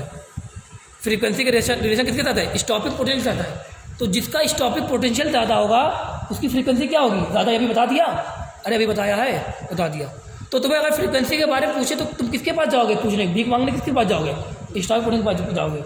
तुमसे अगर करंट के बारे में पूछेगा तो किसके पास जाओगे, करंट के। अगर तुम्हें इंटेंसिटी के बारे में पूछता तो किसके पास जाओगे, करंट के पास जाओगे। सबका रिलेशन है ना एक साथ, ठीक है। सबका कुछ फ्रीक्वेंसी का रिलेशन किसके साथ है, स्टॉपिंग पोटेंशियल के साथ है, ठीक है। अगर तुम्हें कोई फिजिक्स के बारे में पूछता है, तुम्हें नहीं आ रहा है तो किसके पास जाओगे, दर्शक के पास जाओगे, क्या मार के भगाएंगे, ठीक है। फिजिक्स के बारे में कोई पूछता तो मेरे पास आओगे ना, लेकिन अगर बायोलॉजी के बारे में कोई पूछता है तो किसके पास जाओगे, दर्शक के पास जाओगे। तो वही अगर तुमसे कोई फ्रीक्वेंसी के बारे में पूछ रहा है तो तुम किसके पास जाओगे, स्टॉपिंग पोटेंशियल। अबे अब बात रही, बात क्यों जाओगे अभी भाई, यहाँ पर जो चल रहा है उसके पास जाओ ना। फ्रीक्वेंसी के बारे में पूछना, ये मैं बात अभी दिखा दूंगा। फ्रीक्वेंसी के बारे में तुमसे कोई पूछ रहा है तो तुम किसके पास जाओगे, स्टॉपिंग पोटेंशियल के पास जाओगे। अब पूछो भाई स्टॉपिंग पोटेंशियल किसकी कितनी है, बताओ। देख रहा स्टॉपिंग पोटेंशियल किसकी ज़्यादा, पहले की ज़्यादा है दूसरे की ज़्यादा है, देख के बताओ किसकी स्टॉपिंग पोटेंशियल पहले की ज़्यादा है दूसरे। नेगेटिविटी मत देखना, नेगेटिव क्या बता रहा है, बस बता रहा है कि यार ये अट्रैक्शन या रिपल्शन करेगा, ये बता रहा है। नेगेटिव मत परेशान होना, ये वैल्यू इसकी ज़्यादा, इसकी वैल्यू क्या, इसकी वैल्यू कम, इसकी वैल्यू क्या है ज़्यादा, देखो ये वैल्यू कम है, ये वैल्यू क्या है ज़्यादा है। तो यहाँ पर जो दूसरे की स्टॉपिंग पोटेंशियल है वो क्या है, ज़्यादा है। अगर दूसरे की स्टॉपिंग पोटेंशियल ज़्यादा है तो दूसरे की फ्रीक्वेंसी भी क्या होगी, ज़्यादा होगी। डायरेक्ट रिलेशन है कि रिलेशन है, डायरेक्ट है। तो यहाँ पर देखा जिसकी फ्रीक्वेंसी, जिसका स्टॉपिंग पोटेंशियल ज़्यादा उसकी फ्रीक्वेंसी ज़्यादा, तो दूसरे की स्टॉपिंग पोटेंशियल क्या है, ज़्यादा है पहले से, इसलिए दूसरी फ्रीक्वेंसी क्या होगी, ज़्यादा होगी, ठीक है। बताओ मैं अगर पूछूँ करंट, मैं यहाँ ज़्यादा ना, मैं पूछ रहा हूँ इंटेंसिटी किसकी ज़्यादा होगी, बताना। पहले की इंटेंसिटी ज़्यादा या दूसरे की ज़्यादा। तो इंटेंसिटी अगर पूछना तो किसके पास जाओगे, करंट के पास जाओगे। और करंट के पास पूछो क्या दोनों का करंट सेम है या डिफरेंट है, दोनों करंट सेम है। अगर दोनों का करंट सेम है तो दोनों की इंटेंसिटी की भी क्या होगी, सेम रहेगी। ये लिखा, समझ में आया भाई, अरे भाई समझ में आया, बहन जो भी है सुन रहे हैं, समझ में आ रहा है, हाँ। अब ये क्वेश्चन पे आ जाओ। अब क्वेश्चन देखो, लिखा ABC ग्राफ बना हुआ है। ये ए का स्टॉपिंग पोटेंशियल ये V02 लिखा है, बी और सी का दोनों का सेम है, V01 लिखा है। इसका जो करंट है ये है, दोनों का ए और बी का सेम है, सी का करंट ये है। पहला क्वेश्चन तुमसे पूछा है बी और सी में देखो और बताओ फ्रीक्वेंसी किसकी ज़्यादा है। बी और सी में देखा था, मुझे बताओ फ्रीक्वेंसी किसकी ज़्यादा, किसकी कम, या दोनों बराबर है। तो फ्रीक्वेंसी के बारे में मैंने बी और सी के पूछा है, तो फ्रीक्वेंसी का मैंने बी और सी के बारे में पूछा, तो बताओ किसके पास जाओगे, दोनों के स्टॉपिंग पोटेंशियल के पास जाओगे, दोनों का बी और सी के। बताओ दोनों का बी और सी का स्टॉपिंग पोटेंशियल क्या है, बताओ क्या एक ही, अरे देखो यार चिपके हुए हैं, स्टॉपिंग पोटेंशियल क्या दोनों चिपके हुए हैं। तो अगर दोनों, अगर स्टॉपिंग पोटेंशियल चिपके हुए, दोनों का स्टॉपिंग पोटेंशियल क्या है, सेम है। अगर दोनों बी और सी का स्टॉपिंग पोटेंशियल सेम है तो बी और सी का फ्रीक्वेंसी भी क्या होगा, सेम रहेगी, पहली बात। दूसरी बात मैं पूछ रहा हूँ कि बी और सी की तुम इंटेंसिटी बताओ किसकी ज़्यादा किसकी कम। तो बी और सी के, मगर मैंने इंटेंसिटी के बारे में पूछा है तो बी और सी की इंटेंसिटी पता करने के लिए कहाँ जाओगे, दोनों के करंट के पास जाओगे। किसका करंट ज़्यादा है, बी वाले का करंट ज़्यादा है, सी वाले का करंट कम है। इसका मतलब बी वाले की इंटेंसिटी क्या होगी, ज़्यादा होगी, सी वाले की इंटेंसिटी क्या होगी, कम होगी। देखो यहाँ लिखा हुआ है। अब मैं ए और बी में क्वेश्चन पूछ रहा हूँ, ए और बी में देखो, मैं पूछ रहा हूँ ए और बी में फ्रीक्वेंसी किसकी ज़्यादा। तो ए और बी के फ्रीक्वेंसी पूछ रहा हूँ मैं अगर, तो ए और बी के स्टॉपिंग पोटेंशियल के पास जाओगे, बताओ किसका स्टॉपिंग पोटेंशियल जाता है, ए का या बी का। ए का स्टॉपिंग पोटेंशियल क्या है, ज़्यादा है, बी का क्या है, कम है। अगर ए का स्टॉपिंग पोटेंशियल ज़्यादा बी से, तो ए की फ्रीक्वेंसी क्या होगी, ज़्यादा होगी बी के, खत्म। फिर मैं पूछ रहा हूँ कि ए और बी में बताओ किसकी इंटेंसिटी ज़्यादा है। तो अगर मैं ए और बी के इंटेंसिटी के बारे में पूछ रहा हूँ, तो ए और बी के करंट के पास पहुँच जाओगे। बताओ ए और बी के करंट के पास पहुँचे तो क्या मिला, दोनों चिपके हुए मिले। अगर दोनों चिपके हुए, दोनों करंट क्या है, सेम है। अगर दोनों करंट सेम है तो यहाँ मतलब क्या है, दोनों की इंटेंसिटी भी क्या होगी, सेम रहेगी। अब मैं ए और सी की भी रिलेशन बोल रहा हूँ, ए और सी में मैं पूछ रहा हूँ ए और सी में किसकी फ्रीक्वेंसी ज़्यादा है, किसकी फ्रीक्वेंसी कम है। तो अगर मैं ए और सी की फ्रीक्वेंसी के बारे में पूछ रहा हूँ, तो मैं ए और सी किसके पास जाऊँगा, ए और सी के स्टॉपिंग पोटेंशियल के पास जाऊँगा। ए और सी के स्टॉपिंग पोटेंशियल पास पहुँचा, किसका ज़्यादा है, ए का ज़्यादा है, सी का कम है। इसका मतलब किसकी फ्रीक्वेंसी ज़्यादा होगी, ए की ज़्यादा होगी, सी की कम होगी। देखो फिर मैं पूछ रहा हूँ ए और सी के इंटेंसिटी के बारे में बताओ, किसकी ज़्यादा किसकी कम। तो ए और सी की इंटेंसिटी के बारे में पूछा तो ए और सी किसके पास जाऊँगा, ए और सी के करंट के पास जाऊँगा। ए का करंट ज़्यादा, सी का करंट कम है, तो ए का करंट, ए की इंटेंसिटी भी क्या होगी, ज़्यादा होगी, सी क्या होगी, कम होगी। देख रहे हो यहाँ से रिलेशन क्या बना, यहाँ से पूरा रिलेशन क्या है, ए का और बी का इंटेंसिटी क्या होगी। तो ए का करंट, बी का करंट क्या है, सेम है। अगर ए और बी का करंट सेम, तो ए और बी की इंटेंसिटी क्या होगी, सेम रहेगी। सी की इंटेंसिटी क्या है, सी का करंट क्या है, ए और बी से कम है, तो सी की इंटेंसिटी क्या होगी, ए और बी से कम रहेगी, नहीं रहेगी, कम रहेगी। फ्रीक्वेंसी देखो, बताओ क्या स्टॉपिंग पोटेंशियल जो है ए का बी और सी से ज़्यादा नहीं ज़्यादा है। अगर स्टॉपिंग ए का बी और सी से ज़्यादा है, तो बताओ क्या स्टॉपिंग जो फ्रीक्वेंसी होगी ए की, वो बी और सी से ज़्यादा होगी, नहीं ज़्यादा होगी, देखो ज़्यादा होगी बी। क्या बी और सी का स्टॉपिंग पोटेंशियल सेम है, अब बी और सी का स्टॉपिंग पोटेंशियल की फ्रीक्वेंसी रहेगी, सेम रहेगी। देखो ये रिलेशन बन गया, सिंपल आ गया यार, आ गया। अब आओ इफेक्ट ऑफ वेवलेंथ देखा, इफेक्ट ऑफ फ्रीक्वेंसी देख लिया, कीपिंग इंटेंसिटी कांस्टेंट। अब इफेक्ट ऑफ वेवलेंथ देखो, कीपिंग इंटेंसिटी कांस्टेंट। अब बताओ अगर मैं वेवलेंथ बढ़ाता हूँ फोटोन का, तो क्या फोटोन की एनर्जी बढ़ेगी कि घटेगी। फोटोन का वेवलेंथ बढ़ाऊंगा तो फोटोन की एनर्जी घटेगी, इक्वल टू SC/λ होता है ना, फोटोन की एनर्जी घटेगी। अगर फोटोन की एनर्जी घटेगी तो एनर्जी ऑफ फोटोन केएमएस क्या होता है, केएमएस होता है energy of photon minus SC/λ। अगर एनर्जी का फोटोन घटेगा तो केएमएस की वैल्यू भी क्या होगी, फोटोन कम फोटोन आ रहा है, तो जो निकलेगा उसकी एनर्जी क्या होगी, काइनेटिक एनर्जी कम रहेगी, तो केएमएस भी क्या होगा, कम होगा। अगर केएमएस कम होगा तो केएमएस किससे जुड़ा होता है, बता केएमएस किसी फ्रीक्वेंसी से या स्टॉपिंग पोटेंशियल जुड़ा होता है। तो अगर केएमएस कम है तो बताओ स्टॉपिंग पोटेंशियल भी क्या कम होगा, नहीं कम होगा। Frequency, stopping potential, KMS, energy of photon, ये सब क्या है, आपस में जुड़े हुए हैं। इंटेंसिटी, नंबर ऑफ फोटोन पर second, number of current, sorry number of photon पर सेकंड, नंबर ऑफ इलेक्ट्रॉन पर सेकंड, करंट, ये सब क्या है, आपस में जुड़े हुए हैं। देख लो कौन किससे जुड़ा हुआ है, ठीक है। अब ये सब बातें आ गई समझ में आ गई, ठीक है। ये थोड़ा सा बात मैंने बता दी। अब बताओ वी नॉट किस पर डिपेंड करता है, वी नॉट किस पर डिपेंड करता है, वी नॉट डिपेंड ऑन, बोलो वी नॉट किस पर डिपेंड करता है, फ्रीक्वेंसी पे। फ्रीक्वेंसी बढ़ाओ तो एनर्जी फोटोन क्या होता है, बढ़ता है। एनर्जी फोटोन तो केएमएस क्या होता है, बढ़ता है। स्टॉपिंग पोटेंशियल क्या होता है, बढ़ता है। स्टॉपिंग पोटेंशियल क्या वेवलेंथ पे डिपेंड करता है, हाँ करता है। लैम्डा बढ़ाओगे एनर्जी फोटोन क्या होगा, घटेगा। एनर्जी फोटोन घटे तो केएमएस घटेगा। अगर केएमएस घटेगा तो केएमएस का स्टॉपिंग का सेम है, तो वो भी घटेगा, नहीं घटेगा। क्या एनर्जी, क्या स्टॉपिंग पोटेंशियल केएमएस पे डिपेंड करता है, हाँ केएमएस पे डिपेंड करता है। केएमएस बढ़ेगा तो स्टॉपिंग पोटेंशियल बढ़ेगा, खत्म। क्या stopping potential depend on emitter plate पे, क्या स्टॉपिंग पोटेंशियल एमिटर प्लेट पे डिपेंड करेगा, करेगा भाई, क्यों नहीं करेगा। केएमएस का फॉर्मूला क्या होता है, energy of photon minus work function. अगर मैं एमिटर प्लेट को बदल दूँ, एमिटर प्लेट बदलूंगा मतलब क्या बदलूंगा, वर्क फंक्शन बदलूंगा। अगर मैं वर्क फंक्शन, अगर मैं एमिटर प्लेट बदल रहा हूँ, मतलब मैं क्या बदल रहा हूँ, वर्क फंक्शन चेंज कर रहा हूँ। अगर वर्क फंक्शन चेंज कर रहा हूँ तो क्या केएमएस चेंज होगा। अगर केएमएस चेंज होगा, क्या स्टॉपिंग पोटेंशियल चेंज होगा कि नहीं होगा। तो स्टॉपिंग पोटेंशियल किस पर डिपेंड करता है, सब पता कि नहीं है। कितना बढ़िया लिखा है यार, बहुत सिंपल लिखा, अच्छा लिखा है, ठीक है। देख लेना आप लोग, ठीक है। आ जाओ यहाँ पर ग्राफ पे आ जाओ, ग्राफ पे आ जाओ। तुम बताएं क्या लिखते हो भाई, तुम्हारी बात नहीं है, तुमने बहुत ज़्यादा लिखा है।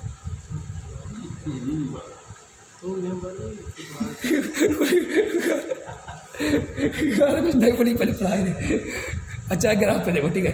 ग्राफ पे भाई कोई नहीं, ये तब है, ये लड़के लड़ा के साथ यही होता है, ठीक है।